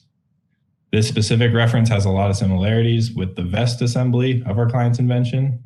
The main similarities being the harness itself, the various attachment loops, Velcro straps, and interchangeable linings that can be switched out based on the anticipated environment of the search and rescue animal. However, we did note that the reference failed to disclose our client's hydration assembly, anything about an inflation device, the vehicular restraint assembly, or the various electronic components integrated into the vest. Next. John, can I ask a question about this? Yeah. So you're saying the key components that you searched that you thought were the most important to the inventor were the vest, the hydration system, and the communication electronics. What led you to discount the airbag system or the quick release restraint system? I think, so I might have just misphrased that a little bit. I think we identified a lot of important components that the inventor thought were important, and then we kind of narrowed that into like which components are important to the inventor, but also potential for patentability. So regarding the vest, like integrated within a vehicular restraint assembly, we kind of thought that had less value as being patentable in the future, because there were a lot of prior art that we found that included harnesses that could be used in vehicles to kind of strap the dog down. So we kind of just wanted to focus on the components that we thought would be most potentially patentable. Thank you. And you can move on to the next slide, Ali, thanks. This next reference was actually provided by the USPTO, and it discloses a lot of the electronic components of our client's invention that involve monitoring the health of the animal. This reference consists of a carrier device, which is depicted in the images as a collar, and it houses one or more sensors that help to monitor the health vitals of the animal. Some of these vitals include pulse rate, body temperature, blood oxygen level, a step counter, and others. However, this invention fails to disclose our client's hydration assembly, anything about the vehicular restraint assembly, or the inflation device. Also, another distinguishing piece is that this reference does not disclose a controller that is able to actuate and communicate with components of the safety device, such as the hydration assembly. Next. All right, so next we have a reference that mentions a liquid replenishment system that can be attached to the dog harness and is available for either the dog or the victim, which you can see in figure 1D. This liquid replenishment system was the most relevant piece in this reference, and it's why we included it in the IDS. This was the closest reference we could find that included a hydration assembly that was integrated within the harness. However, there are many distinguishing features that made it easy to draft around in our claims. For example, our client's invention includes a hydration assembly that can pump water directly into a muzzle of the animal, which is different than the one that's mentioned here. This reference also fails to mention any inflation device, vehicular restraint assembly, or sensors to monitor the health vitals of the animal. Next. This fourth reference was included because it discloses the pannier component of our client's invention. It also discloses search and rescue items that may be needed during a search and rescue mission, such as medical equipment. This reference fails to mention anything about a hydration assembly, an inflation device, a vehicular restraint assembly, or various electronic components for monitoring the health of the animal. Next. This fifth reference that we found is similar to the one that was provided by the USPTO that was mentioned earlier.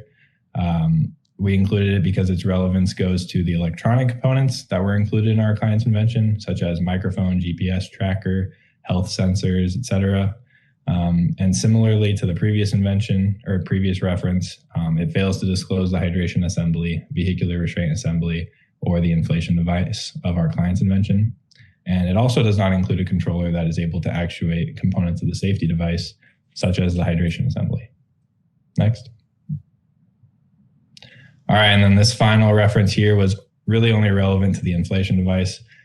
It fails to include anything about hydration assembly, vehicular restraint assembly, electronic components. And the main distinguishing feature here is that it doesn't include any information about a controller that is in communication with the inflation device.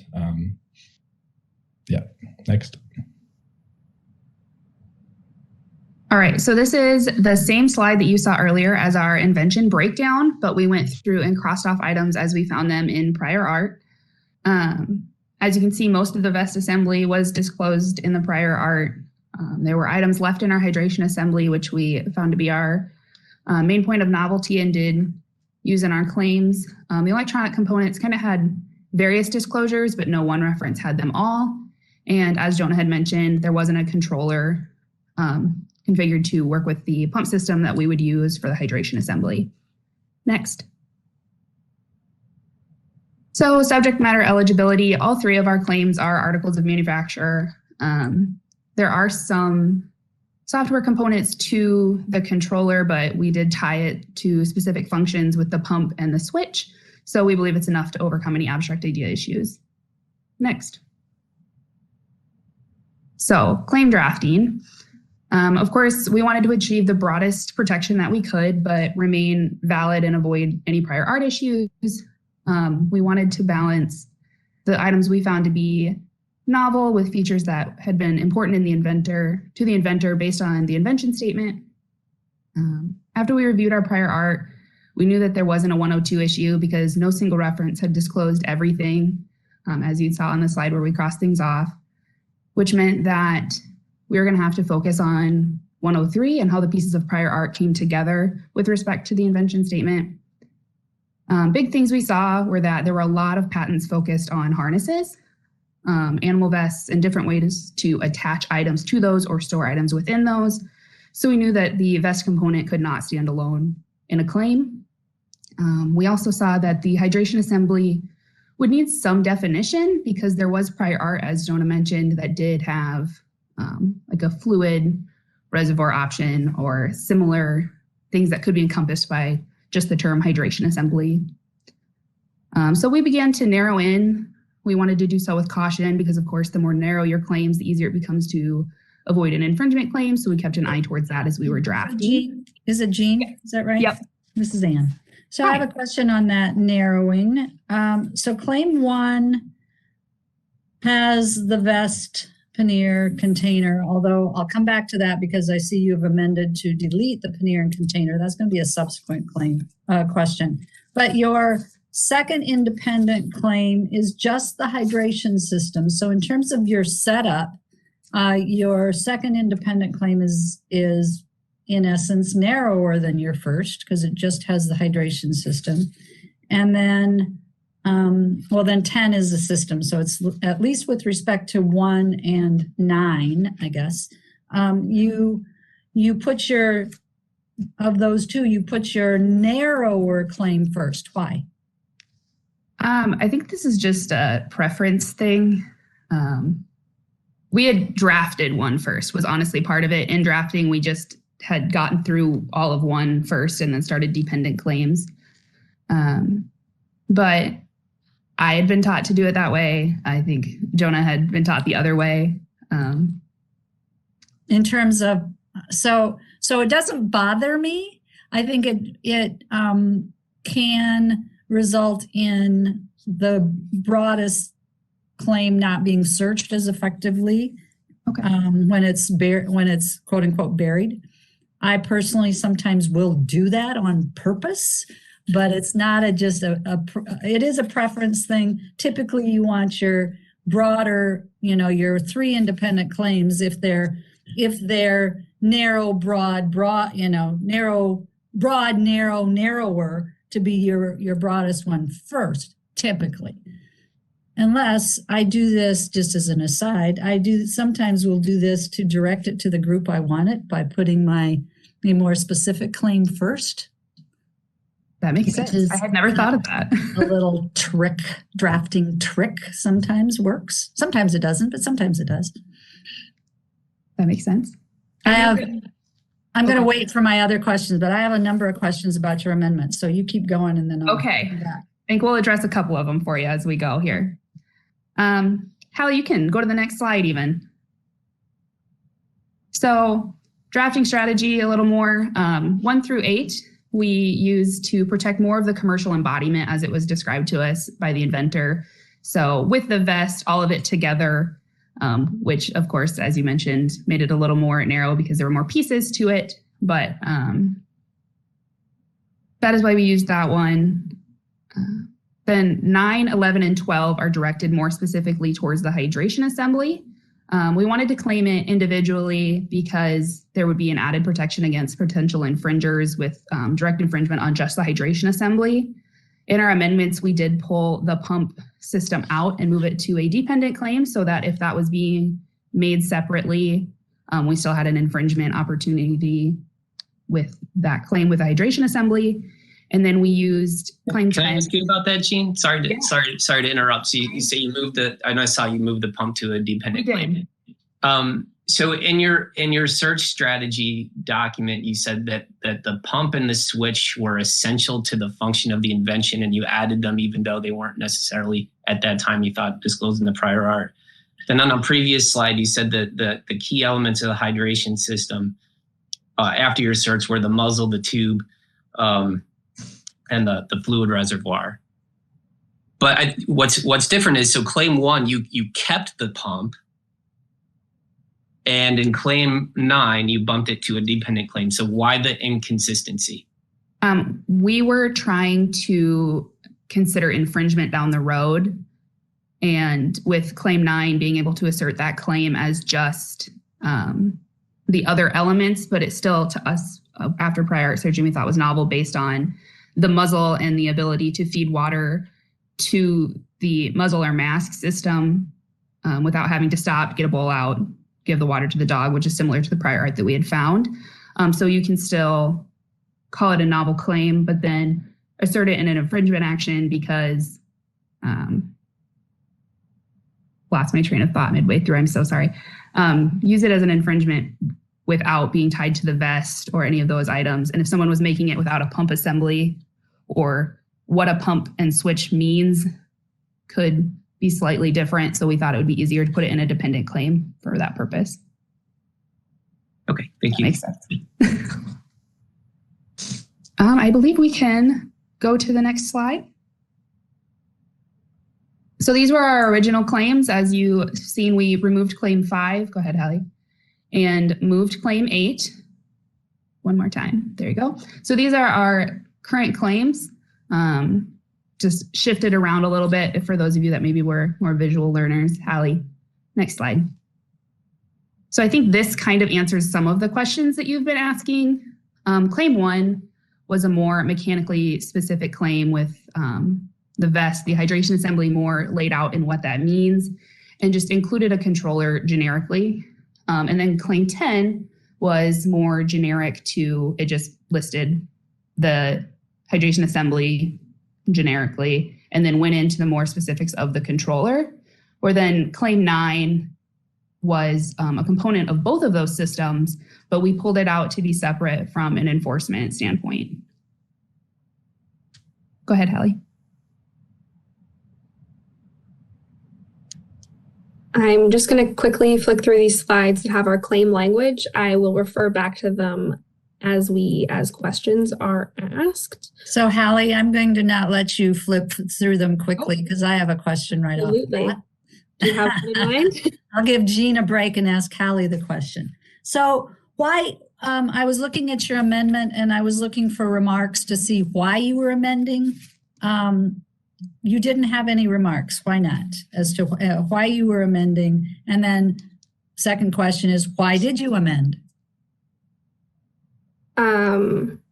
Okay, I can give this a go. Jonah and Jean together were the main heads on amendment. But I can give it a go. It was based a lot on feedback we got through the regional round about just language that we had used that was potentially too broad, and we wanted to make sure we were really focusing on what was novel. But as to that, I would probably have to pass it on to Jean or Jonah. So in claim 1, you deleted the pannier and the container language. Why? I guess I can still answer part of that and then see if they have anything to add. So we felt that by including the pannier, we were potentially narrowing ourselves too much because that would be easy to draft. Easy for other parties to then make an invention without the pannier, and we would have no claims of infringement. But if Jonah or Jean have anything to add. Yeah, I would just reiterate what Hallie said. We got some feedback from the judges in the previous round about including the pannier, and we had told them that we really just had it there because it seemed like an important part to the inventor. After reading the invention statement, they emphasized the pannier a lot throughout the invention statement. So we wanted to kind of include it there just for the inventor's sake, just to know that so that they felt like they were being heard and like their invention was being claimed as they wanted it to be. But then we removed it to kind of just like broaden the first independent claim because we did feel like it was unnecessarily there. There was no novelty to it, and we were just restricting ourselves unnecessarily. And would you say that your specification supports the scope then of the amended claim without the pannier, the container, without the form from a flexible waterproof material? Yeah, I would say that our specification definitely touches on all the components of our first independent claim. So everything's disclosed and it's explained well how it all works together. I don't think there's any issues with our specification not disclosing anything or disclosing the scope of our first independent claim. As amended. Right. And then again, well, I guess you already addressed the pump and switch. So you took that out of one and you already addressed that question. So, all right, go on. Thank you.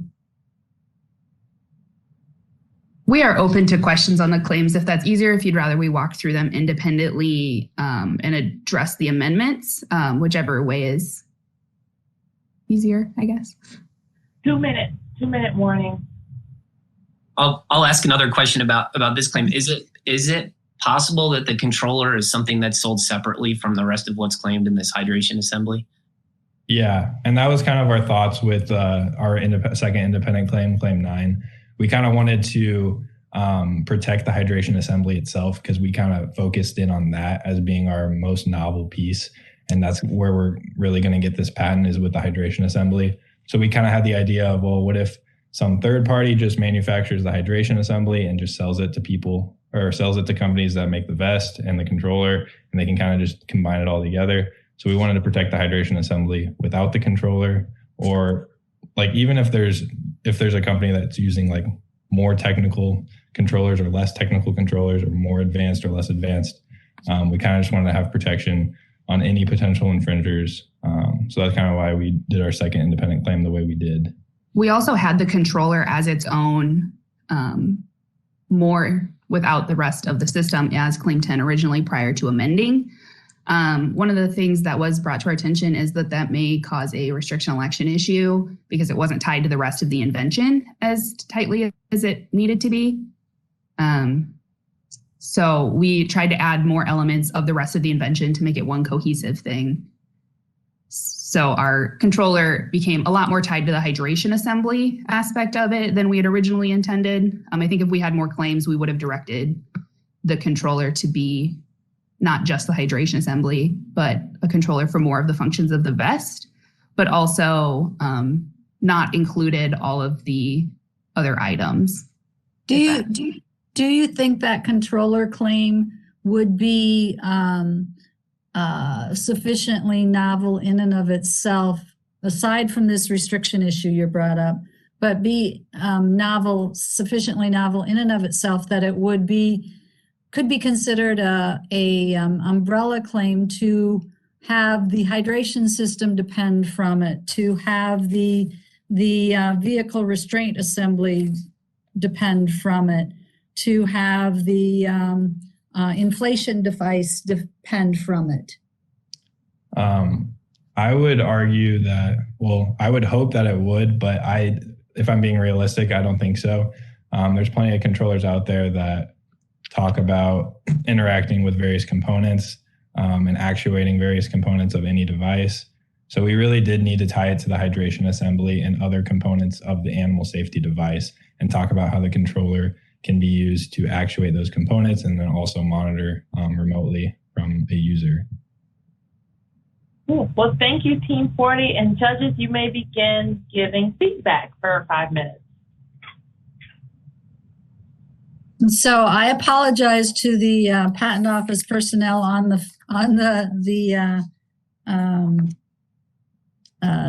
call here because of giving my little drafting trick that sometimes I will put a narrower claim first to get it where I want it to go, hopefully into the examining group that I want it to go in. So I apologize for that, but that is a real trick that we do use.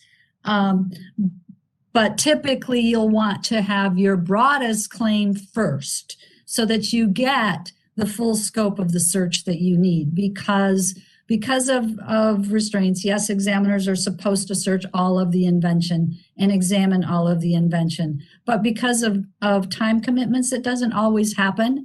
And so you want to, especially for an independent inventor, a solo, you want to have all that art brought out as soon as you can to cut down the costs. I'll say I liked in Claim 9 that you went after the hydration assembly absent the vest and tried to get that on its own. I think you might have gone a bit too narrow in Claim 1, especially when you got into the elements about a body defining an internal compartment of a fluid reservoir. I think you probably could have just gotten away with just reservoir for all of that. Body isn't later referred to in the claim if I recall right. So I think you could have broadened that out. And then, we discussed some elements that weren't necessarily needing to be there, but if you included them for the purposes of trying to get a quicker allowance, given the sole inventor, that makes sense to me. But yeah, that's my feedback.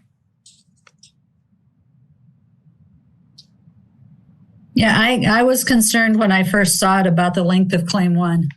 when I look at my own claims, I'm like, now is that one too long? Gosh, it's a whole page or almost a page. What can I cut out of it? What is not necessary? But you did some of that upon amendment, so that was good.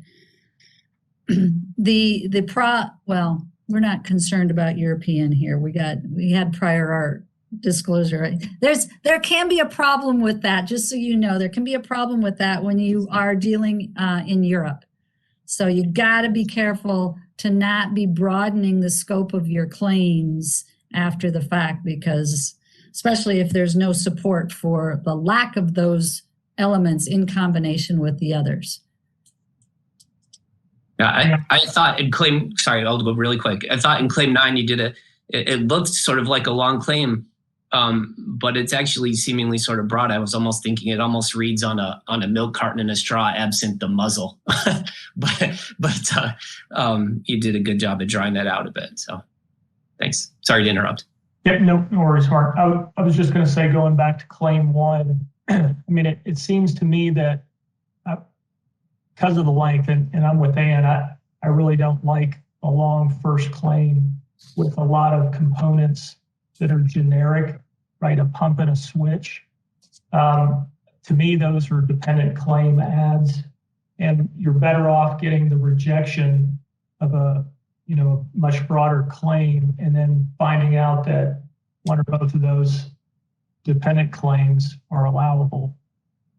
Or you can make amendments to make them allowable, whatever the case may be, but you're going to get a broader search that way.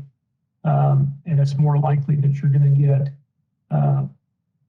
if it's possible, right? If you don't need the pump and the switch, that you're going to get a claim that you can enforce.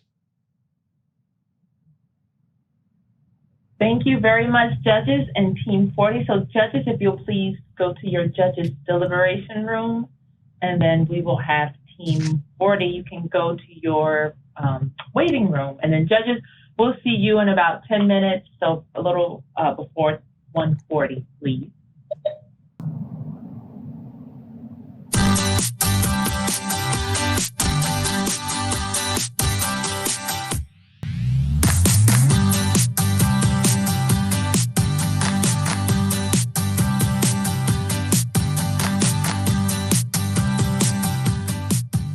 Okay, and now I will read our rules in the competition format. So welcome, Team 40. Congrats for making it. So this session will be a maximum of 30 minutes where you will give your presentation to the panel of our distinguished judges. So the judges will ask questions during the presentation, and then your coach, I see your coach is here. You may only be a spectator during the entire session. The presentation time will not stop to answer questions, but the judges will hop in with questions. Your time will be adjusted if there are any technical difficulties during your presentation.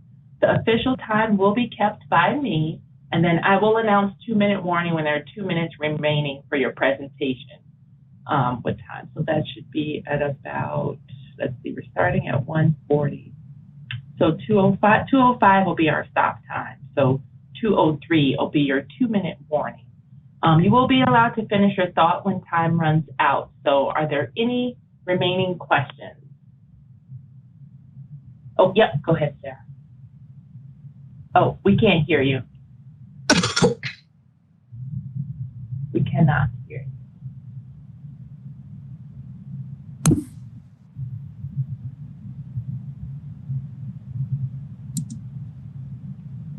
Okay, we're good. I'm unmuted now. Yeah. Perfect. Okay, you may, and then we have our 3 judges have returned, and your time starts now. You may begin. All right. Well, good afternoon, everyone on the East Coast. We are Team 26 from Santa Clara University, and my name is Sarah Royer. And I'm Bronson Wu. And our teammate Janelle Barbier has unfortunately come down with a very severe migraine this morning. So we will be going over her portions of the presentation. Just know that she had a large hand in putting all of this together. And lastly, we want to thank our coach for being here, and just a shout out to all of my mentors who are also watching on this call.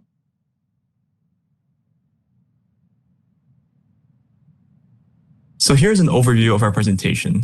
We'll first begin with a quick run through of our search strategy and locating prior art references, and then we'll move on to our drafting strategy with our outline, and then continuing with analyzing our figure and claim drafting strategy. So first off with our search strategy. So our goal is to find all domestic and international references, and especially the ones filed under AIA, as our search poses no geographic restrictions on references, contrary to pre-AIA where access to certain foreign references were restricted. We also wanted to focus primarily on patent references over non-patent literature in order to better narrow our focus and into references that fit more into our invention and can better demonstrate the novel aspects of our claims. So for our methods we use keyword searches, Boolean operators, and then we primarily wanted to use patent databases. So first off with our first search method, we use keyword searches. As shown here, here's an example list of some potential keyword searches that we use. And for example, we use rescue, dog, and vest. This led to one of our top results, which is tactical vest for canines. So following on, still using keyword searches, we combine them into search strings. So for example, in Google Patents, we searched a vest and harness and dog, and this led up to a canine vest patent. And searching through similar documents, we found versatile canine pact, and ultimately leading up to one of our top prior art references, which is animal self-carried hydration. So for our next search method, we use Boolean operators, and we primarily use the AND operators as shown. And for example, we use water reservoir and dog and harness, leading up to one of our top results, which is a combination water reservoir and dog collar. So for our databases, we primarily use Google Patents and also use USPTO PatFT. And for example, we found a top reference, which is communication systems and search and rescue missions. For our next search method, we use the cooperative patent classification system to quickly search for references with earlier disclosures that are similarly related to the ones we already found. And through the use of these classification symbols, we found results such as search and rescue dog pack and GPS tracking. So for our final method, we looked at non-patent literature, and we primarily use Google Search Engine and also YouTube. So for example, we searched up search and rescue dog vest, and this led up to one of our top references, which is a website for canine vests for search and rescue missions. So these are our top 5 final references that we found. And these were the 2 additional references provided to us following the regional round for nationals. So next, having found all of these references, we were ready to get to our drafting. Going over this, we're just going to talk about the outline, the figures, our claims, our written description, and of course, then we got to the remaining parts of our application. So in first thinking about what was novel about this invention, we first got to the purpose of the invention. The main purpose for this invention was for an animal to work independently in the field during search and rescue missions. And so we wanted to make sure to draft our application to tell the inventor's story and to highlight the novel features of this. Hi. Okay, sorry, it sounded like someone else was speaking, but I'll just continue. So in order to put all of these this application together, we had to think about a variety of different statutes. The first one was our subject matter statute, which is 101. And we wanted to make sure that we were only using patentable subject matter. So in our application, we have only systems and device claims because these categories were eligible. We also didn't have any judicial exceptions such as abstract ideas within our application. We also needed to consider utility in 101 and 112. For utility, we wanted to make sure that the device can work and would also benefit society, so that if someone is looking at these drawings and our specifications, they would be able to know what this device does and how it would be put together. Lastly, we also had to consider novelty, which is in 102. For novelty, we started out making the claims as broad as possible while drafting around our prior art. We compared the points of novelty in our invention to points of novelty in our references to highlight the points that were the most novel.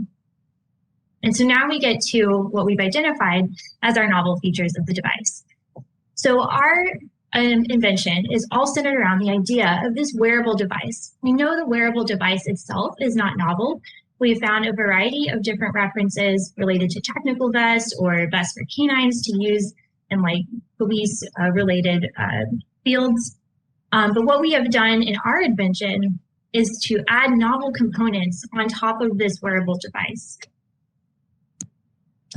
So the first novel component that we identified was this airbag. One of our prior references has a helmet that inflates upon abnormal movement and is used to protect the human head from any kind of fall or crash scenario. Our airbag is for a non-human animal, and which is coupled to the wearable device, and it can be deployed upon receipt of a signal from a sensor or from a remote device. Our second novel feature is the fluid delivery mechanism. While we did find a variety of different hydration packs in the literature, none of them were able to be activated by the dog itself or remotely, which is what our invention does. So our fluid delivery mechanism can dispense fluid without being activated by the animal itself. One of our other novel features that is used in combination with the fluid delivery mechanism is this idea of a breathing sensor.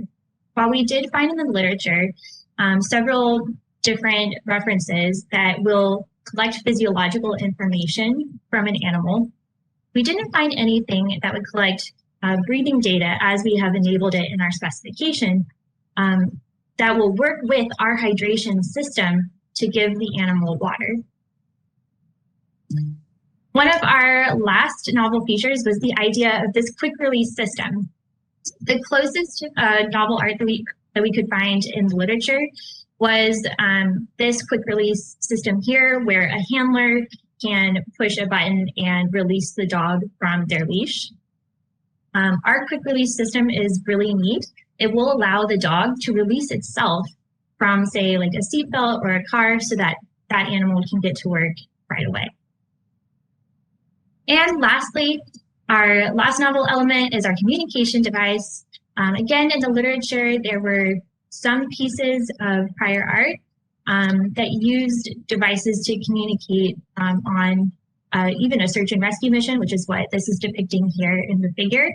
But our device is really neat because it allows bidirectional audio and visual communication in any language, so that if a rescue animal goes up to, say, a disaster victim, for example, and the disaster victim can speak in their language, the device can recognize that language and then output a response in their language. So for our claim amendments, our goal is to modify our claims in order to draft around both new references. So a question we focused on was to look for what differentiates the new references from our claim elements. And we also need to make sure our amendments were made to comply with the CFR, and we also didn't include anything new that wasn't already in our specifications. So for our first new reference, we have a dog harness system with interchangeable capes or linings. And we had to look at our claim language and specifications for the wearable device in comparison. However, what is different about our invention is what we added on for additional novel features in our invention. For example, the airbag element, in which can be automatically and remotely deployed. And while this reference would only be configured for remote deployment.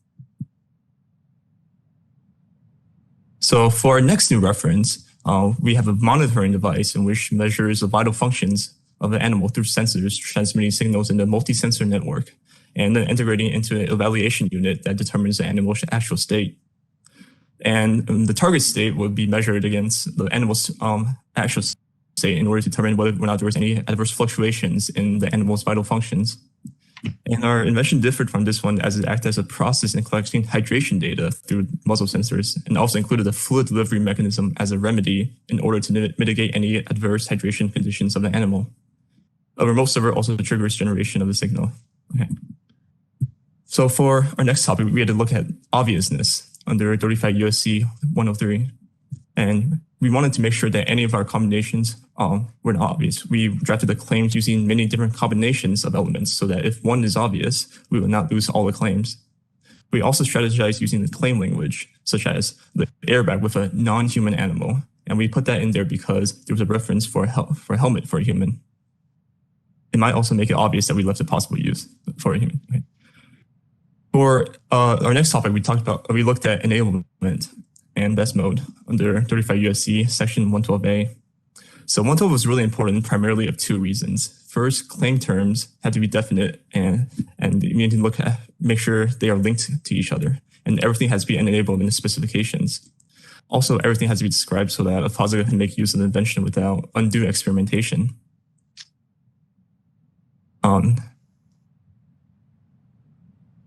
Well, next slide. Sorry. Oh, so next we have the issue of definiteness for 112B. We have to understand the scope of the invention and must know where potential infringement may occur through the claim terms. We had to make sure everything is proper and had an appropriate antecedent basis.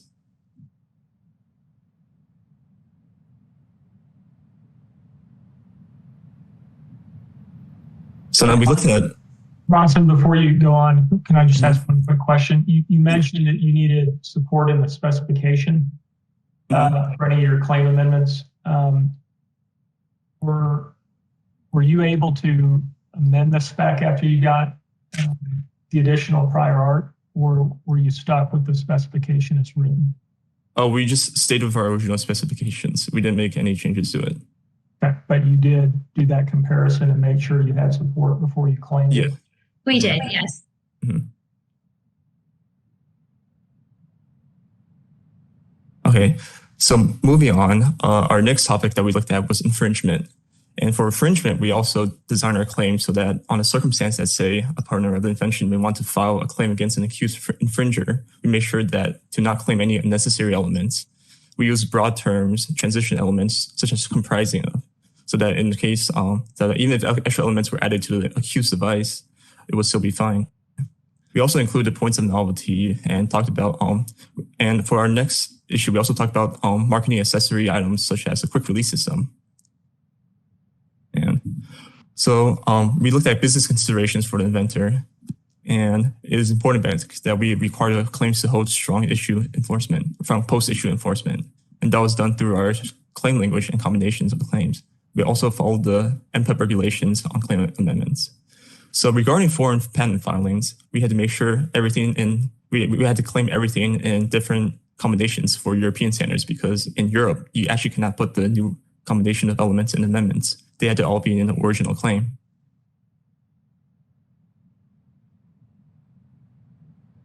And finally, we looked at statutory bars under Section 112B for novelty issues, as there is a 1-year window in AIA whereby any disclosures will be forgiven. So 1 year prior to the filing date.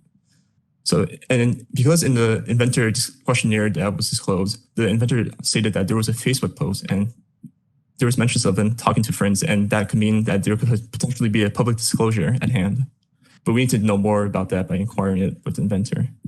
But in the case there are actual potential public disclosures, we need to file prior to the 1 year mark, which is September 2022.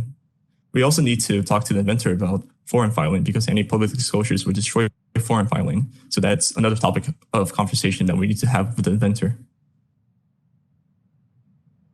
So now, armed with these references and having identified our novel features, we were finally ready to draft our claims.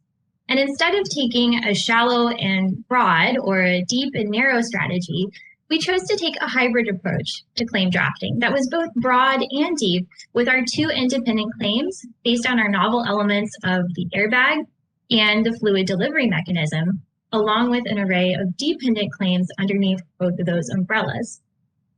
And as I go through these claims, I'm actually going to go over them in terms of our novel feature and not in numerical order, 1 through 11.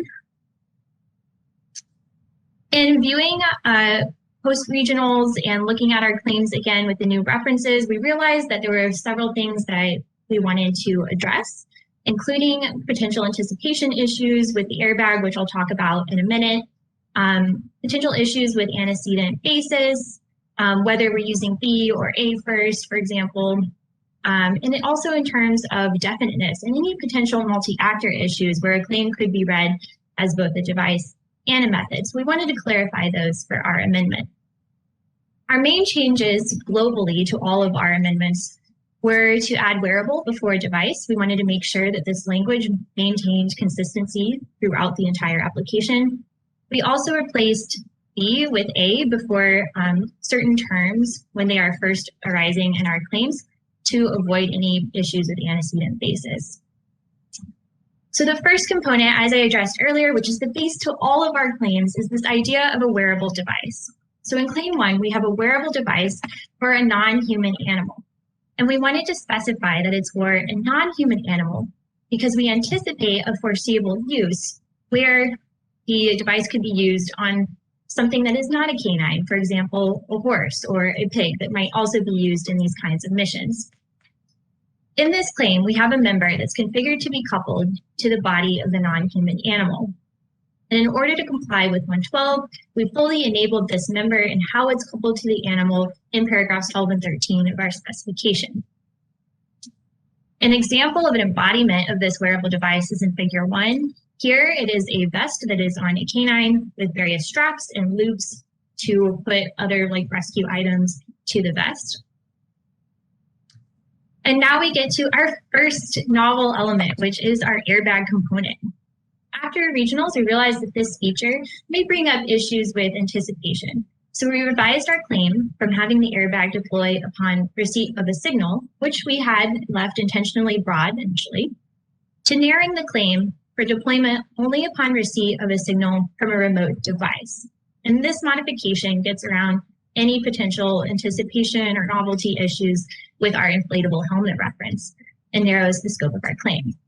Sarah, can I ask you about claim 1 for a moment? So you were go ahead. The preamble, you were saying it's a wearable device for a non-human animal. Yet in independent claim 6, you just referred more generically to an animal instead of a non-human. Now, at first I thought you were going to say it appeared from your prior art search results that you found an airbag that was for human use. And I thought maybe that's why you said claim 1 was for a non-human animal. But can you explain the distinction? Why is claim 1 for a non-human animal, and for claim 6, it doesn't matter whether the animal is human or not? Yeah, for claim, you are exactly right that is the reason that why we changed this to read as a non-human animal. For claim 6, we have the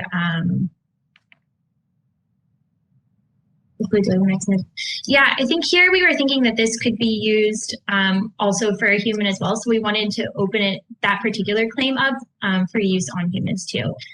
We just felt with the airbag component specifically, we had to specify the non-human part because of that prior reference that was for a human to wear as a helmet specifically.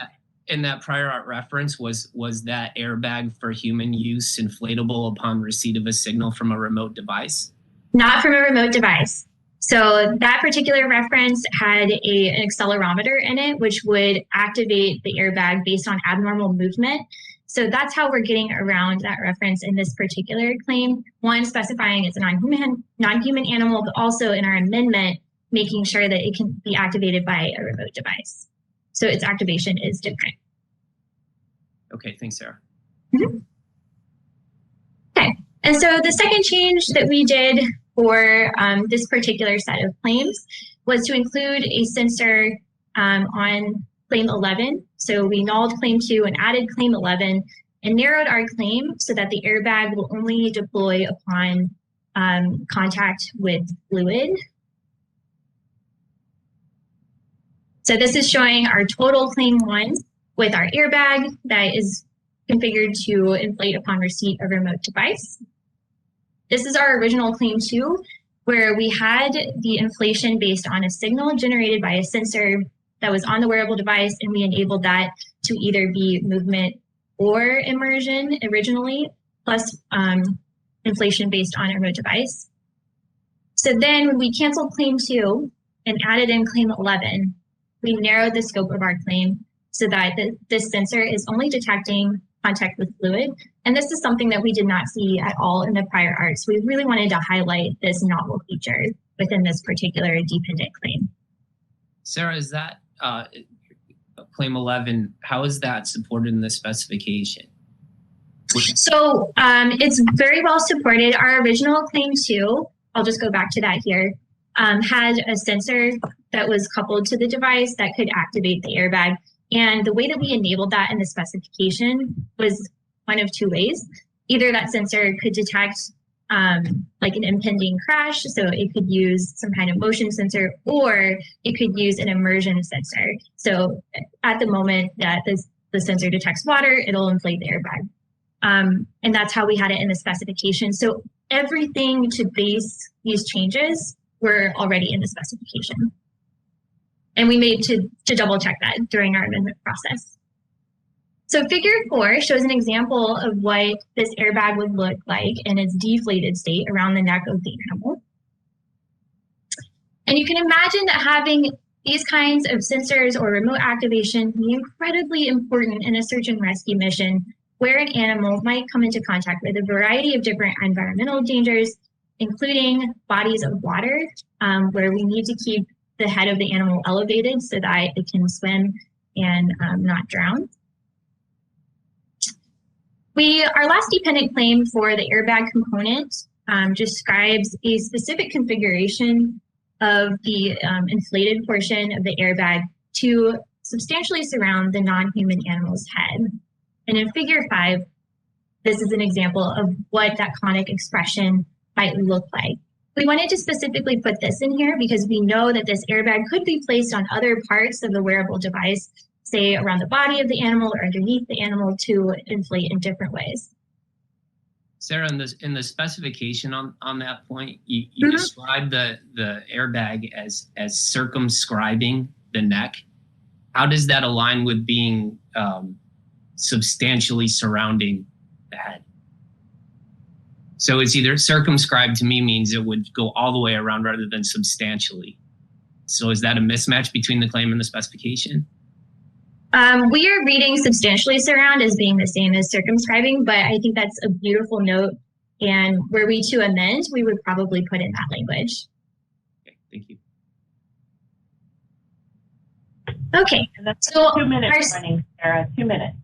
Oh, okay.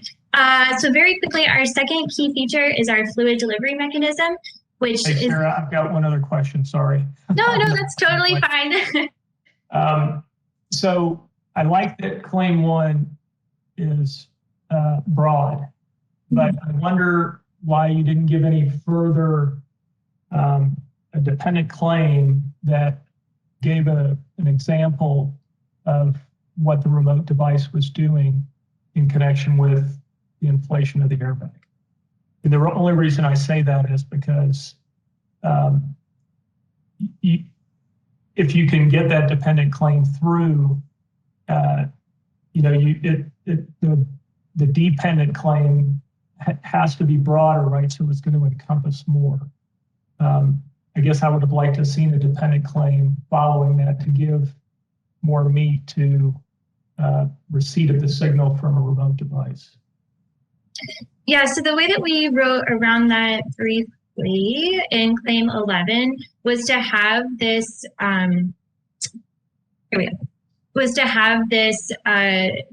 sensor send information to the remote device, which will then send it back to the airbag for deployment.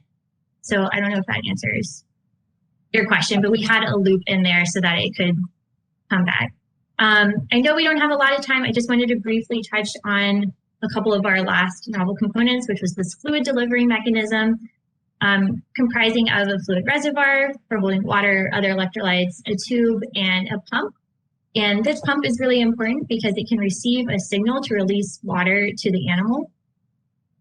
And as you might imagine, this kind of device is extremely important, again, in search and rescue missions, where, again, we're trying to build a device that is for an animal acting independently of its owner or of its handler. So it might be very far away from the handler during a search and rescue mission. And so having remote activation for the airbag and for the fluid delivery mechanism is critically important to maintain that independence, but still be able to protect the animal. So Sarah, on claim 6, you have, I thought you said earlier you had a point of novelty being the fluid delivery mechanism is configured to receive an input signal and dispense, as opposed to the dog or the animal causing the dispensing themselves. Is that correct? Did I understand you say that correctly? Yes, so it's receiving an input signal from a remote device. One of the ways that we have written this later on in our claims is to have a breathing sensor that can send data to the remote device that can evaluate the hydration status of the animal and then activate the pump on the fluid delivery mechanism to release water to the animal. So claim 6, where it says to receive an input signal and dispense, how does that distinguish the dog actually delivering the input signal, whether it and activating it himself, male dog, or herself, or herself. I don't care. Itself, the dog self. Exactly. Does that not read on a dog doing it itself?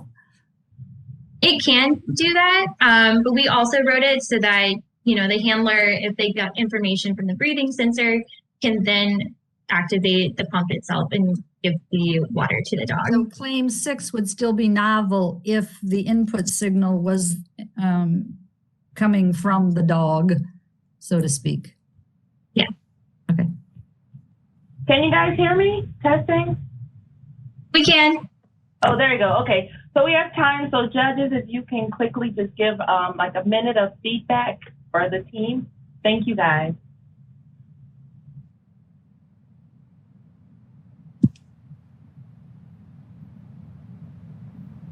Well, I'll give some. I think Mark was speaking. Oh, sorry. Sorry, I must have muted myself for a second there. I think you want to look out for a possible restriction with claim 1 being the device with an airbag and claim 6 device with the muzzle. I think you're likely to ask to be elect between those two sets of claims. I also just thought it was interesting in claim 7 where you claim a muzzle that is configured to receive breathing data of an animal. Actually, that would be collected by the sensor, which you recited. But I think a sensor would actually, it's a point of distinction, but would actually receive the animal's breath rather than breathing data. The sensors detect real world types of phenomena. So it's just a minor point, but I thought interesting. So.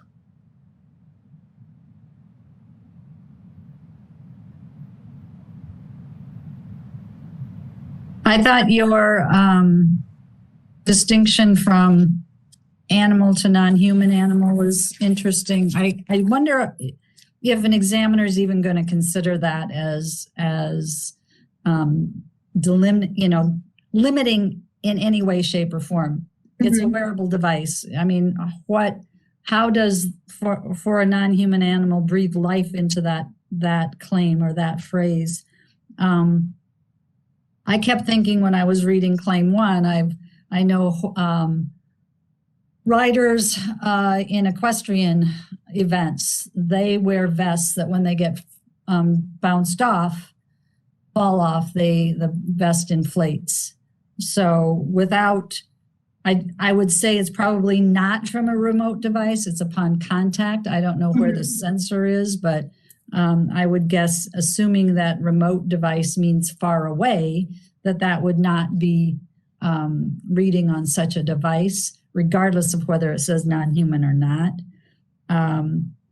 I would hope, and I think you did, I think you defined non-human in your specification. I did like the fact in your presentation, you were thinking international, you were thinking European, you were thinking the fact that I got to be able to have support for all these various combinations so that if I want to make an amendment, I can. I have literal support for that.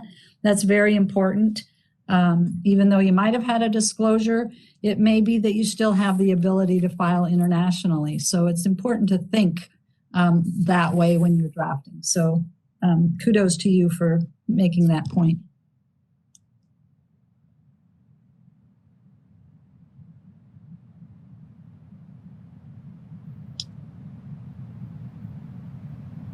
Okay, is that all the feedback?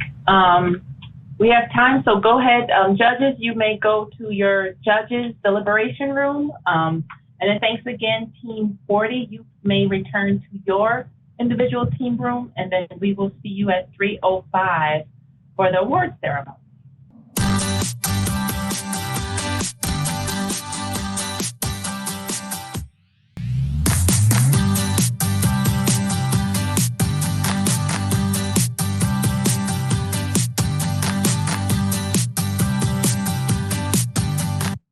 Good afternoon, everyone, and thank you for affording us this opportunity to present our arguments for patentability and explain our claim construction approach to our clients' search and rescue animal systems and apparatuses.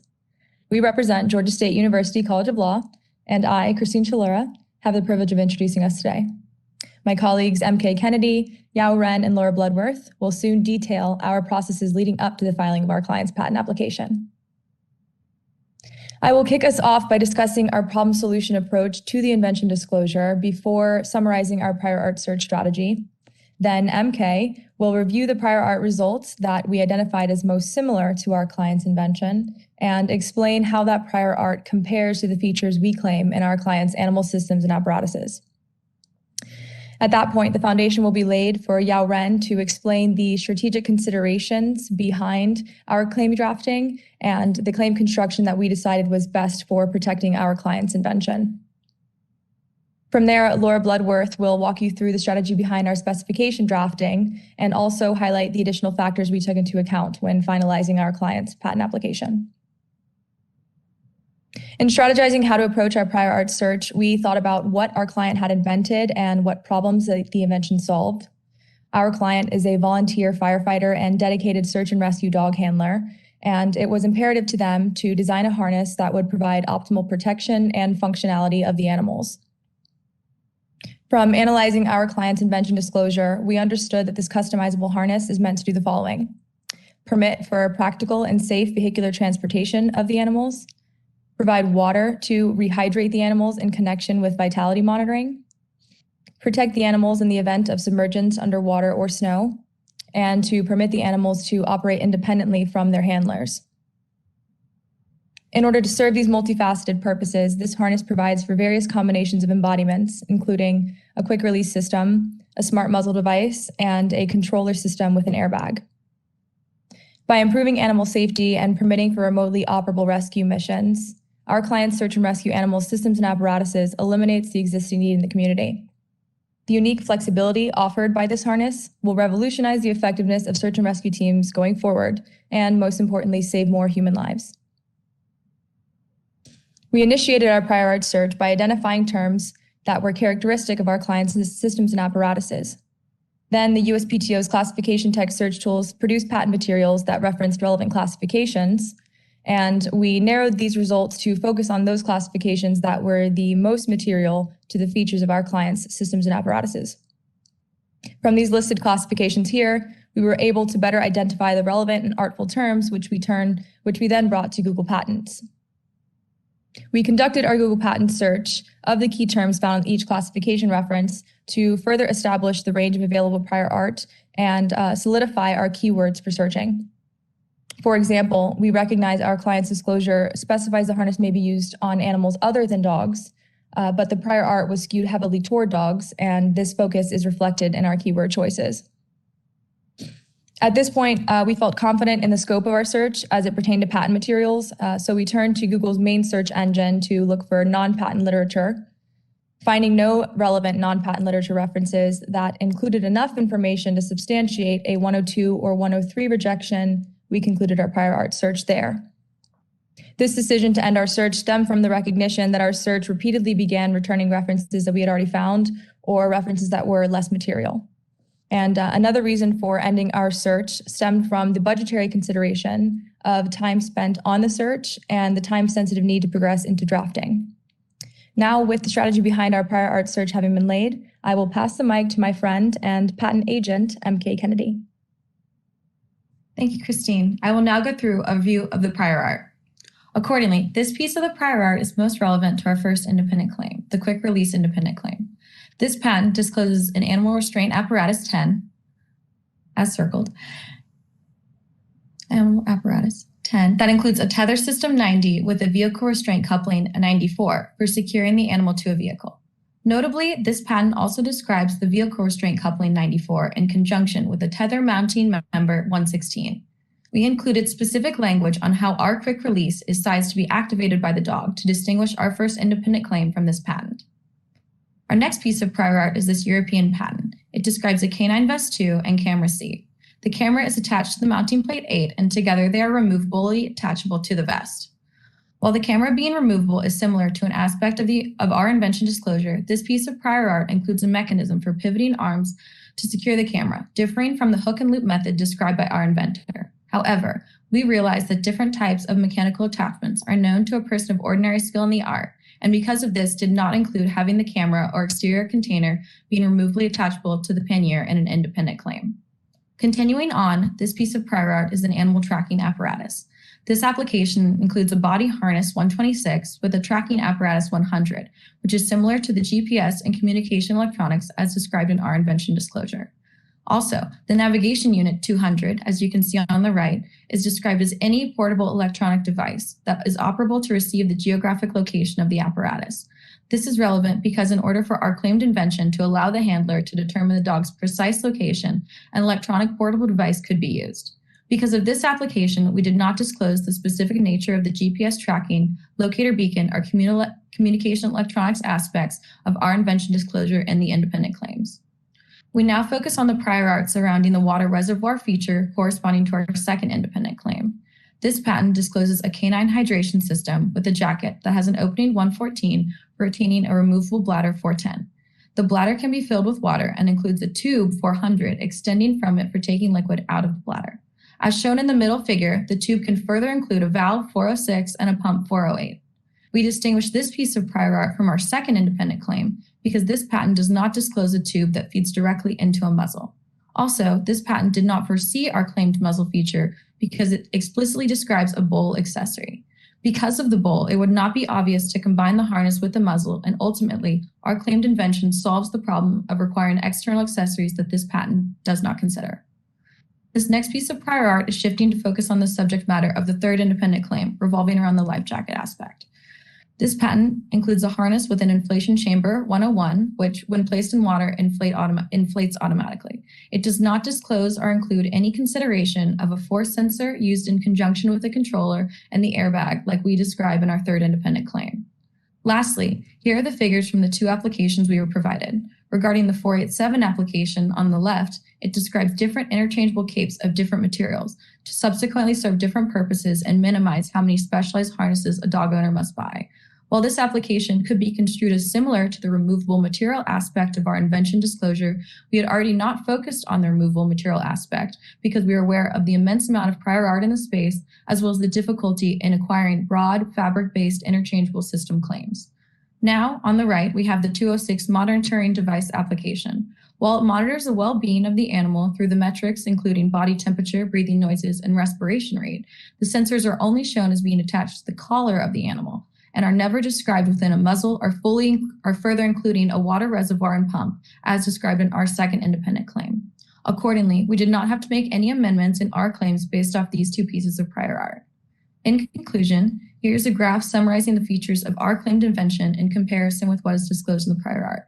As you can see, the green rows represent features not included within the prior art and what we chose to base our independent claims upon.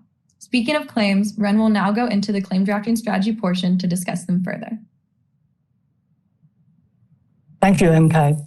For claim drafting strategies, we started by asking what will serve the inventor's best interest, which allowed us to craft our general strategies for claim drafting. We recognize that our client is a volunteer firefighter and a sole inventor. It's in her best interest to have a faster and smoother patent application. Thus, we avoided construing the scope of the claims to be overly broad. Instead, we focused on distinguishing the key inventive feature from prior art. We identified three key inventive features: the quick release, the smart muzzle, and the airbag control system. And we consider each feature as novel enough to be independently claimed. In addition to the novelty and non-obvious consideration we just talked about earlier, we also consider commercial possibilities. This influenced our decision on which feature to include in the independent claims. For example, for the smart muzzle claims, we included this breath detector in the independent claim instead of the wireless receiver because we anticipated a greater commercial outcome for the automatic feature enabled by the detector. Our next consideration is about the infringement and enforcement. We wanted to draft claims that can be easily enforced and avoid situations where infringement is difficult to detect. For this reason, we drafted some features passively to avoid claims that require induced infringement. And lastly, we further avoided unnecessary limitation in the claims. This is especially a consideration for our preliminary amendment. For example, we replaced the word coupled with culpable in claims 1 and 5 to broaden the scope of the claim. And I will talk further about it when we walk through the claims. Next slide, please. Based on the key inventive features, we decided to draft 3 independent claims, which include 2 apparatus claims and 1 system claims. We decided not to include the method claim because we considered that the animal handler would be the user of the method, and we did not want to draft a claim that would make the handler an infringer. I have a question on that. Yes, the selection of the outline of your independent claims. So you have 3 independent claims, all to basically independently patentable, which would support and probably result in a restriction to give you 3 separate patents, which is difficult. And I do appreciate you considering that you have a small inventor and that you have to be considerate of their wallets. Right. Did you put any thought to, is there any way we could come up with an umbrella claim that might be narrower in some respects, but encompass at least the 2 apparatus independent claims? So you get more under one roof, so to speak. You get more in one patent. So the individual is not having to pay 3 filing fees, 3 issue fees, 3 sets of maintenance fees. Did you put any thought to that, and did you dismiss it? And why did you dismiss that, if you did put thought to that? So first of all, I appreciate the question. And we consider, because each of the claim, because they have can be distinguished from the prior art, so we consider they can be independent claim. And as you mentioned earlier, that it could cause a problem because they are independent, that can be treated independently as different application. And we put the thought into that because we consider, although those can be put into different applications, but the whole invention is used for the search and rescue mission. The use is very specific, although it can be used for some other situations. But for this invention, it was intended to use in the search and rescue mission, and that will put them under the same umbrella. So are you saying that because they're both they're all related to search and rescue, that you would not anticipate getting a restriction requirement?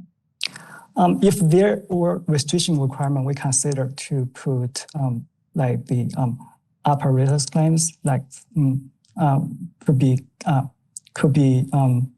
be combined.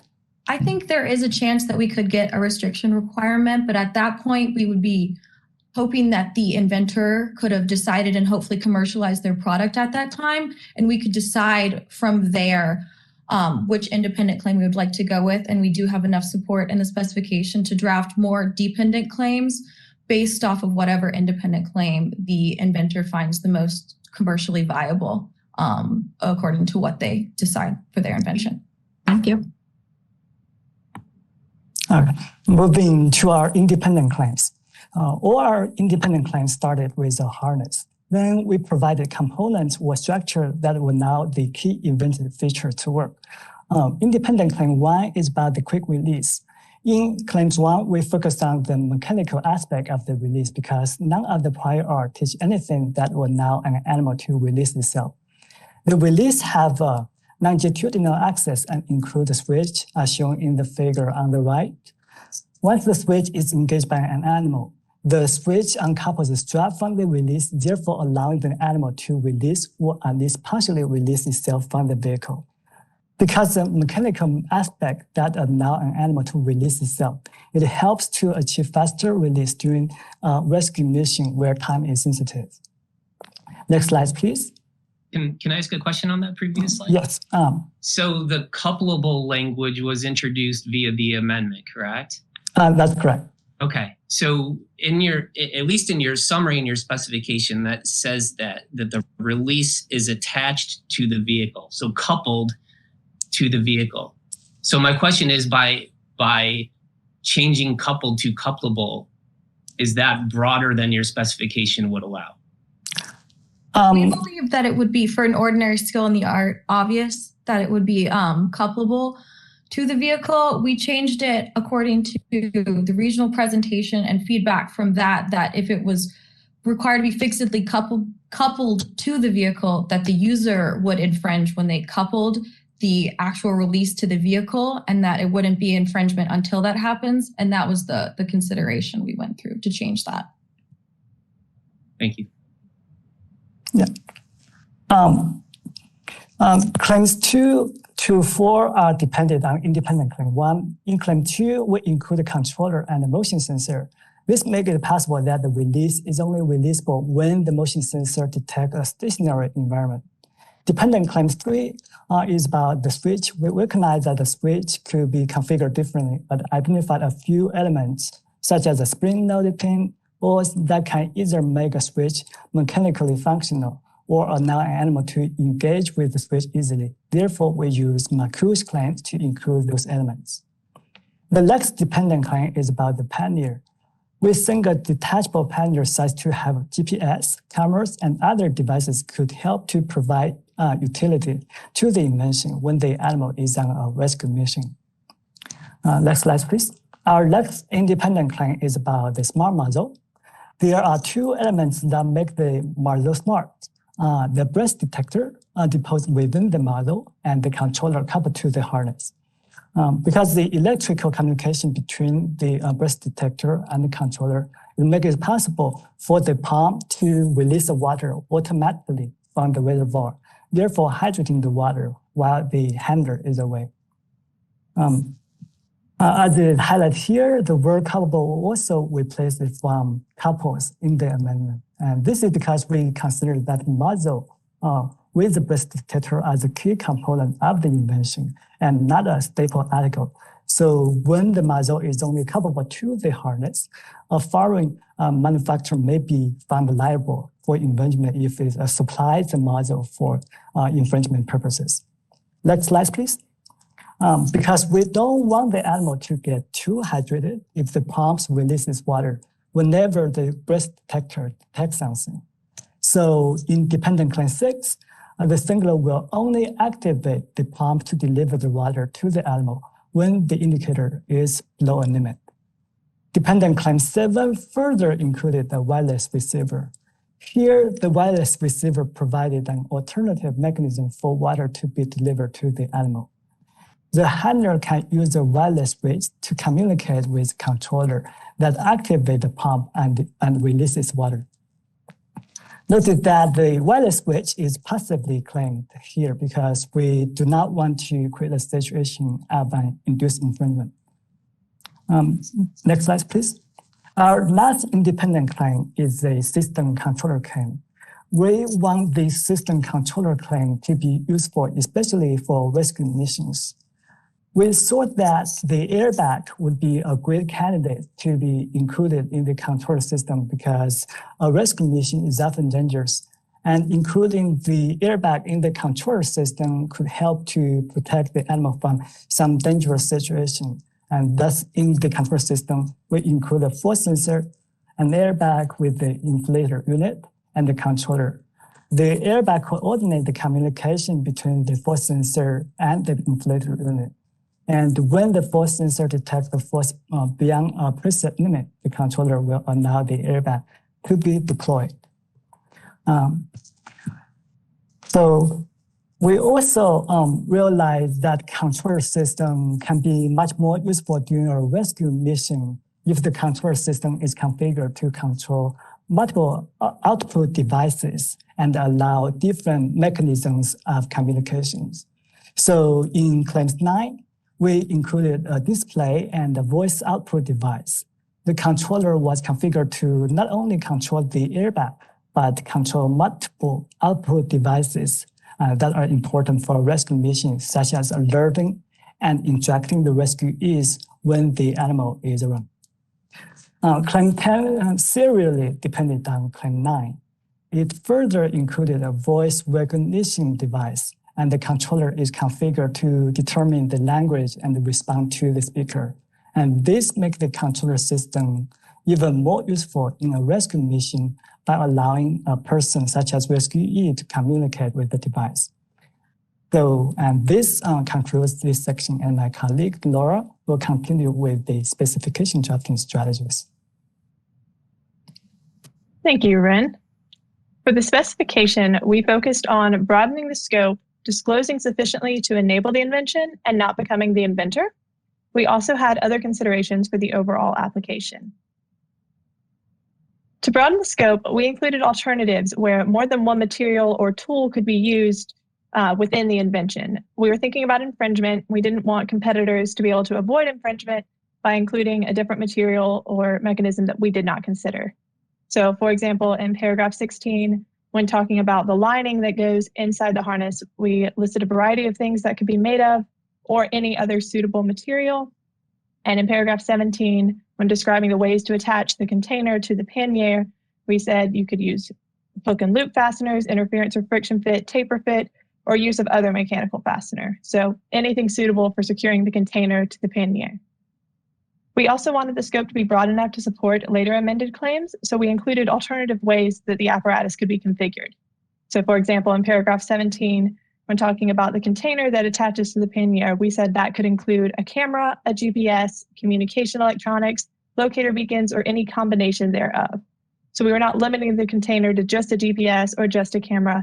It could be as many or as few of these things as suited the needs of the handler and the animal, depending on the environment they were working in. It was also important to us to acknowledge that while we independently claimed 3 apparatuses, the features described were not intended to be wholly incompatible. So it was possible to have, for example, the display claimed in Claim 9 incorporated into a harness that also had a GPS or other feature previously claimed. Next slide, please. To satisfy the enablement requirement, we described how aspects of the apparatus could function automatically or manually. The way this worked for the airbag is we disclosed a controller disposed within the harness in communication with a force sensor in the harness and a wireless controller separate from the harness. So the airbag could be deployed automatically upon the force sensor detecting an external force, or manually via a signal from the wireless controller to the controller disposed within the harness to deploy the airbag. This was in case, for whatever reason, the force sensor did not automatically deploy the airbag, then the handler could kind of override that and make sure that the airbag was deployed and the animal was safe. Laura, you have 2 minutes, 2-minute warning. Thank you. We avoided becoming the inventor by limiting the additions to the figures and limiting the additions of design aspects. While there were some features that we had to add based on the inventor's disclosure, such as, for example, in this container from figure 1, we had to add the pump 136 and the removable reservoir 132. We tried to work with the figures provided. In this example, we distinguished the pannier 120 from the container 128 and the camera 130 disposed within the container. We limited additions of design aspects by only inferring what was necessary to achieve the inventor's goals. So for example, the inventor statement did not explicitly disclose a motion sensor, but it did describe that the release system was able to detect a stationary environment. Thus, we included a motion sensor 390 in our design as a way to detect that stationary environment. Next slide, thank you. For the specification as a whole, we wanted to leave open the option to patent in Europe, and accordingly we used can instead of may to comply with the European Patent Office. But we were also cognizant of our page limit, so we used concise sentences and concise figure descriptions to meet that limit, but include everything we needed. And then lastly, when completing our figures, we followed Title 37 of the Code of Federal Regulations, Section 1.83 regarding the content of the drawing, including boxes and symbols to illustrate every feature of the invention. And that concludes our presentation. This time, we'd like to thank our coach, Brandon Reed, the judges who volunteered their time for this competition, and the USPTO for hosting and organizing this competition. Thank you, Team 50. Now we'll have the judges 5 minutes give feedback. I'll provide a few points. So in claims 1 and 4, you have size to language, so size to be engaged by the animal in claim 1, for example. Not quite sure you needed that, and I would wonder if you would be concerned that would raise some indefiniteness concerns. So it's just something to think about. Also, in general, I see in a few of your claims you use language, upon language, so where an upon being engaged by the animal. You see that pretty commonly. We tend to try to use language like in response to, because it allows a bit of a time lag instead of upon, so it's a little bit broader in that sense. So that's just something to think about. And then the last thing I'll just mention briefly is, especially in claim 5, you have alternative claim language where the breath detector is configured to measure humidity, water level, oxygen level, and carbon dioxide level. All the examiner has to do is find one of those to reject that portion of the claim. So when you're representing a sole inventor, you want to try to make the most out of what you've got there, and maybe avoid using alternative language in an independent claim like that. Otherwise, you never know which of those might carry the day in the claim because he's only got to find one. So that's my feedback. Good job, team.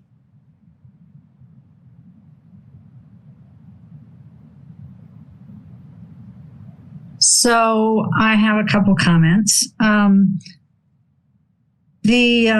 always concerned, and I know you don't have an inventor to beat on in this competition, which I will do. I've been known to do, to figure out, okay, what's most important to you? So I appreciate the fact that you did give this inventor some options by drafting 3 independent claims of different scope and probably would be restricted. The idea of trying to have a common feature of search and rescue, a search and rescue apparatus or search and rescue animal apparatus for a search and rescue for an animal, I don't know that would breathe any life into the claim. So as an examiner, I would probably ignore anything to do with the type of animal, the search and rescue, especially the fact that it's search and rescue. But I do appreciate that you are saying, okay, solo inventor, little guy, go figure out what's most important to you and come back to us. And hopefully we have set the stage for you to get what you need during prosecution and get a patent to cover what you exactly want and what you're going to commercialize. I have a question about how you drafted the spec. Did you draft the claims and then draft the spec to mirror the claims? Or what was your procedure? I was taught to take the claims and get all of the elements out, and then in order to keep consistent language, to use the claims as an outline and fill out the claims with the information provided by the inventor after the fact, and that was how the specification was drafted. Okay, that's good. That's a good way to do it. I tend to then, as a final step, take my specification. I pull my specification apart and I read it on paper, and I have a summary, I have detailed description, I have embodiments if you have it, and I have claims, and I have 4 piles, and I go back and forth to make sure that my claim language is consistent, because I did notice there were a few inconsistencies in terminology, or especially between the summary and the independent claims. So that's always the way you did it is the way I do it, but then you always need to do a follow-up to make sure that you have that consistency throughout. I would like to note we did make some claim amendments with the preliminary amendment, and we weren't allowed to subsequently amend the specification. We were only allowed to touch the claim, so that could be where you saw some wording inconsistencies with that. Could be. I thought the presentation was good. I don't have any additional comments other than, try to work on unnecessary limitations in the claims. I thought it was a good approach and good work by everyone. I have a question for Mark. Claim 6, or figure 6 again. Is there any issue you have with that? Put one of the judges in the hot seat. Yeah, because I want to know. I'm learning. You got to take every opportunity to learn, and I'm learning here. So concerned insofar as what, Ann? Leaving, is there a claim that covers that? Have they effectively claimed that? Are they leaving anything on the table? I didn't think so. I think that was a lot that of was that was covered in the claim 8 and its dependents. So the controller claim? Okay. Yes. Cool. Cool. So I thought that was covered. Yeah. Okay. Well, I just pointed out something good that you guys did. So there you go. Thank you. Well, thank you very much, Team 50. You may stay here. And then judges, please convene in your judges' quarters. And then the award ceremony will begin at 3:05, but we do have another video presentation for you. Thank you, judges. Awesome. Thank you all so much. Thank you. Welcome back, judges and competitors. Before we announce the winners, I need to personally thank our Midwest Regional Outreach Officer, Deepak Dasharia, for organizing and managing this large event, and Supervisory Patent Examiner Tim Spear and his team in patent operations for preparing the invention statement, the judging rubric, the rules, hosting training programs for student and judges. And now I would like to introduce Drew Hirschfeld. Mr. Hirschfeld is performing the functions and duties of the Undersecretary of Commerce for Intellectual Property and Director of the United States Patent and Trademark Office. Mr. Hirschfeld's permanent role is Commissioner of Patents, where he manages and leads the patent operation as its Chief Operating Officer. He is responsible for managing and directing all aspects of the organization that affect administration of patent operations, examination policy, patent quality management, international patent cooperation, and resources and planning, as well as budget administration.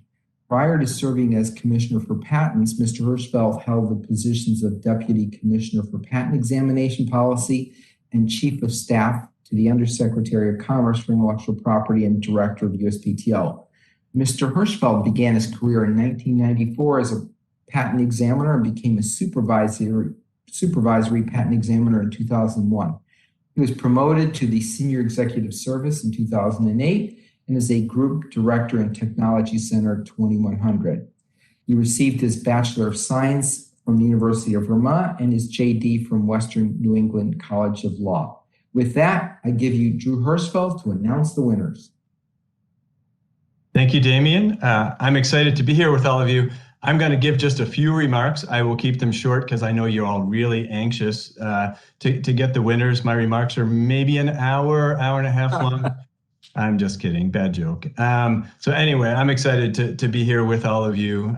First, let me just say congratulations to all the students participating in this. This is our third National Patent Application Drafting Competition Finals. And as regional winners, each of you represents the best of the best. So job well done. Congratulations to all of you. You should be really proud of yourselves. We're really proud of you.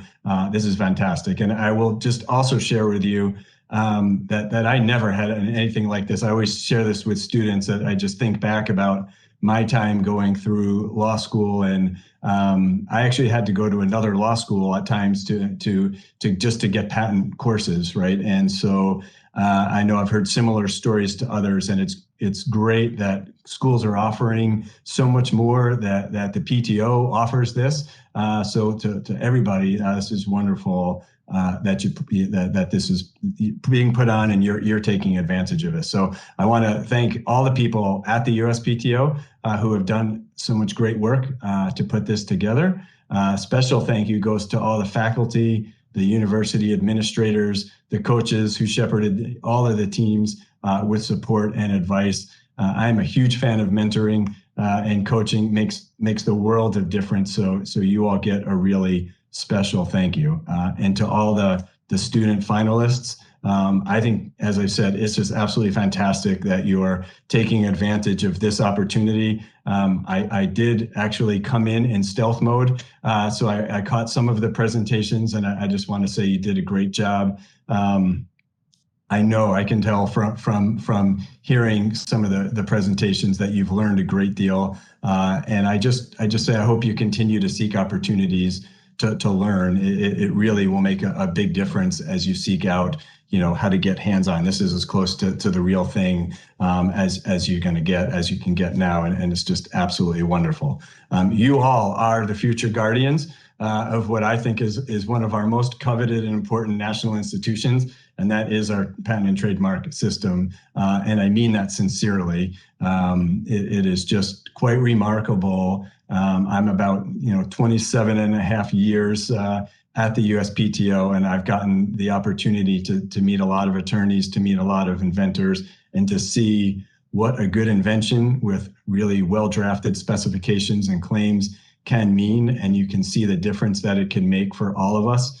It can really benefit society. And it's something that early on in my career, I don't think I recognized that when I was early on an examiner. And as I've progressed in my roles at PTO, I've really gotten to see what a difference a well-drafted application can mean for people. So this is really important. One of the things that we talk about at the USPTO all the time is the mission, and it's because what we do is so important, and that we is not just the USPTO we, right? That's everyone who's in all of IP. It's all of the attorneys, it's the inventors, and of course all the examiners at the USPTO.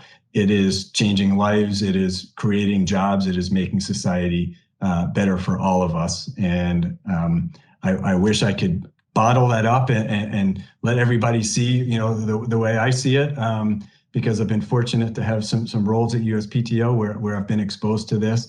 And if you can always keep that in the back of your mind as you're progressing through your careers, that you might not know which application, which invention it is that you're working on, that's that game changer, but they will be there and they can really make a huge difference. So anyway, congratulations to all of you.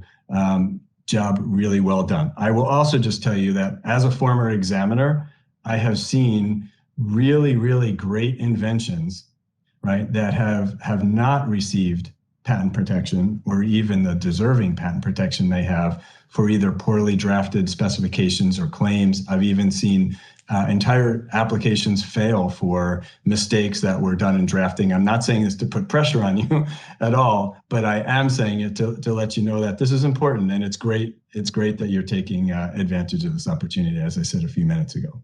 So anyway, thank you again for your commitment, your energy, and your enthusiasm. You all did really well. I also was in the room with the judges, and they were praising all of you.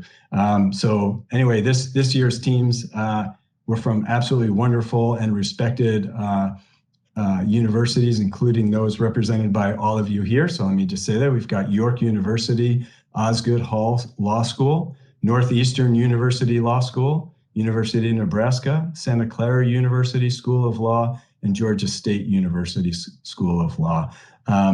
You've also had great support from the IP community, and I want to thank the Intellectual Property Owners Association, the American Intellectual Property Law Association, and I know there were local attorneys, local bar associations, inns of courts, and all the law school faculty who were involved. So thank you to all of you.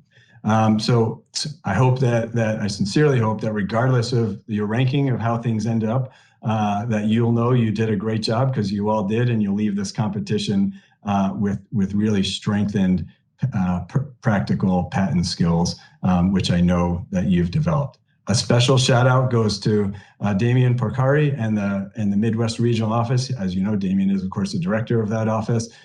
He is the champion of this. And I will tell you, even in the judge's room, he was talking about improvements we can make and what we can do moving forward. And so he's always just thinking about this and how we can do a great job. So again, congratulations to all the finalists.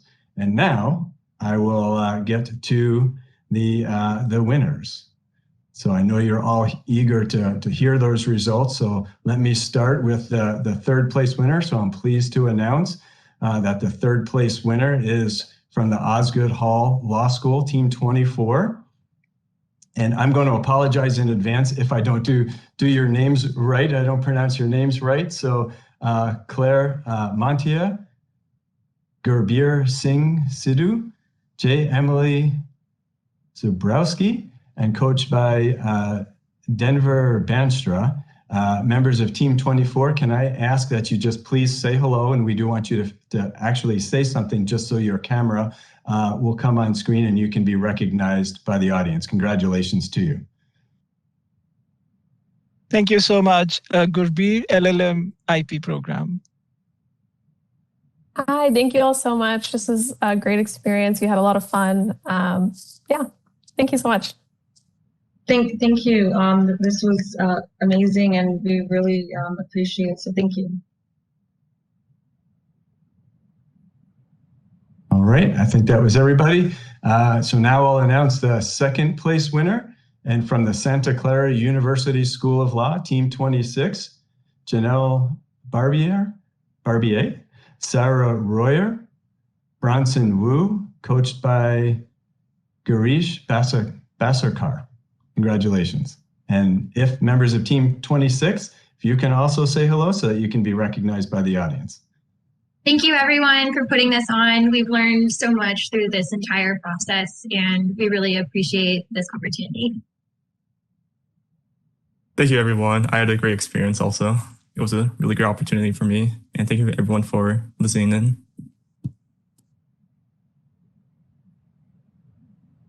Okay, was that it?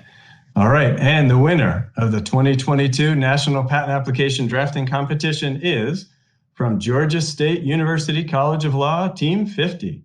So that's Laura Bloodworth, Christine Chileru, Mary Kennedy, and Yao Ren, coached by Brandon Reed. So congratulations to you all, members of Team 50. Please say hello so that you can be recognized by the group. Hey, Christine Chilura here, but Chileru was a new one. Sorry. Hi, this is MK Kennedy. We're so happy. We worked really, really hard, and this is really exciting. This is a great opportunity, and we're so thankful. Hi, this is Laura Bloodworth, and yes, this has been an amazing opportunity, and the feedback has been so helpful, so instructive. We really, really appreciate it. Hi, this is Yaran. This is absolutely an amazing opportunity. I really enjoyed it. Thank you, everyone. Well, thank you so much. Thanks, Drew, and thanks all of the competitors and coaches. So we are looking forward to receiving your feedback on how we can make the competition better next year. Coaches and competitors, if you would, we invite you to stay on for a couple more minutes. We wanted to capture a couple of photos. And with that, we conclude this year's competition. Thank you again and congratulations.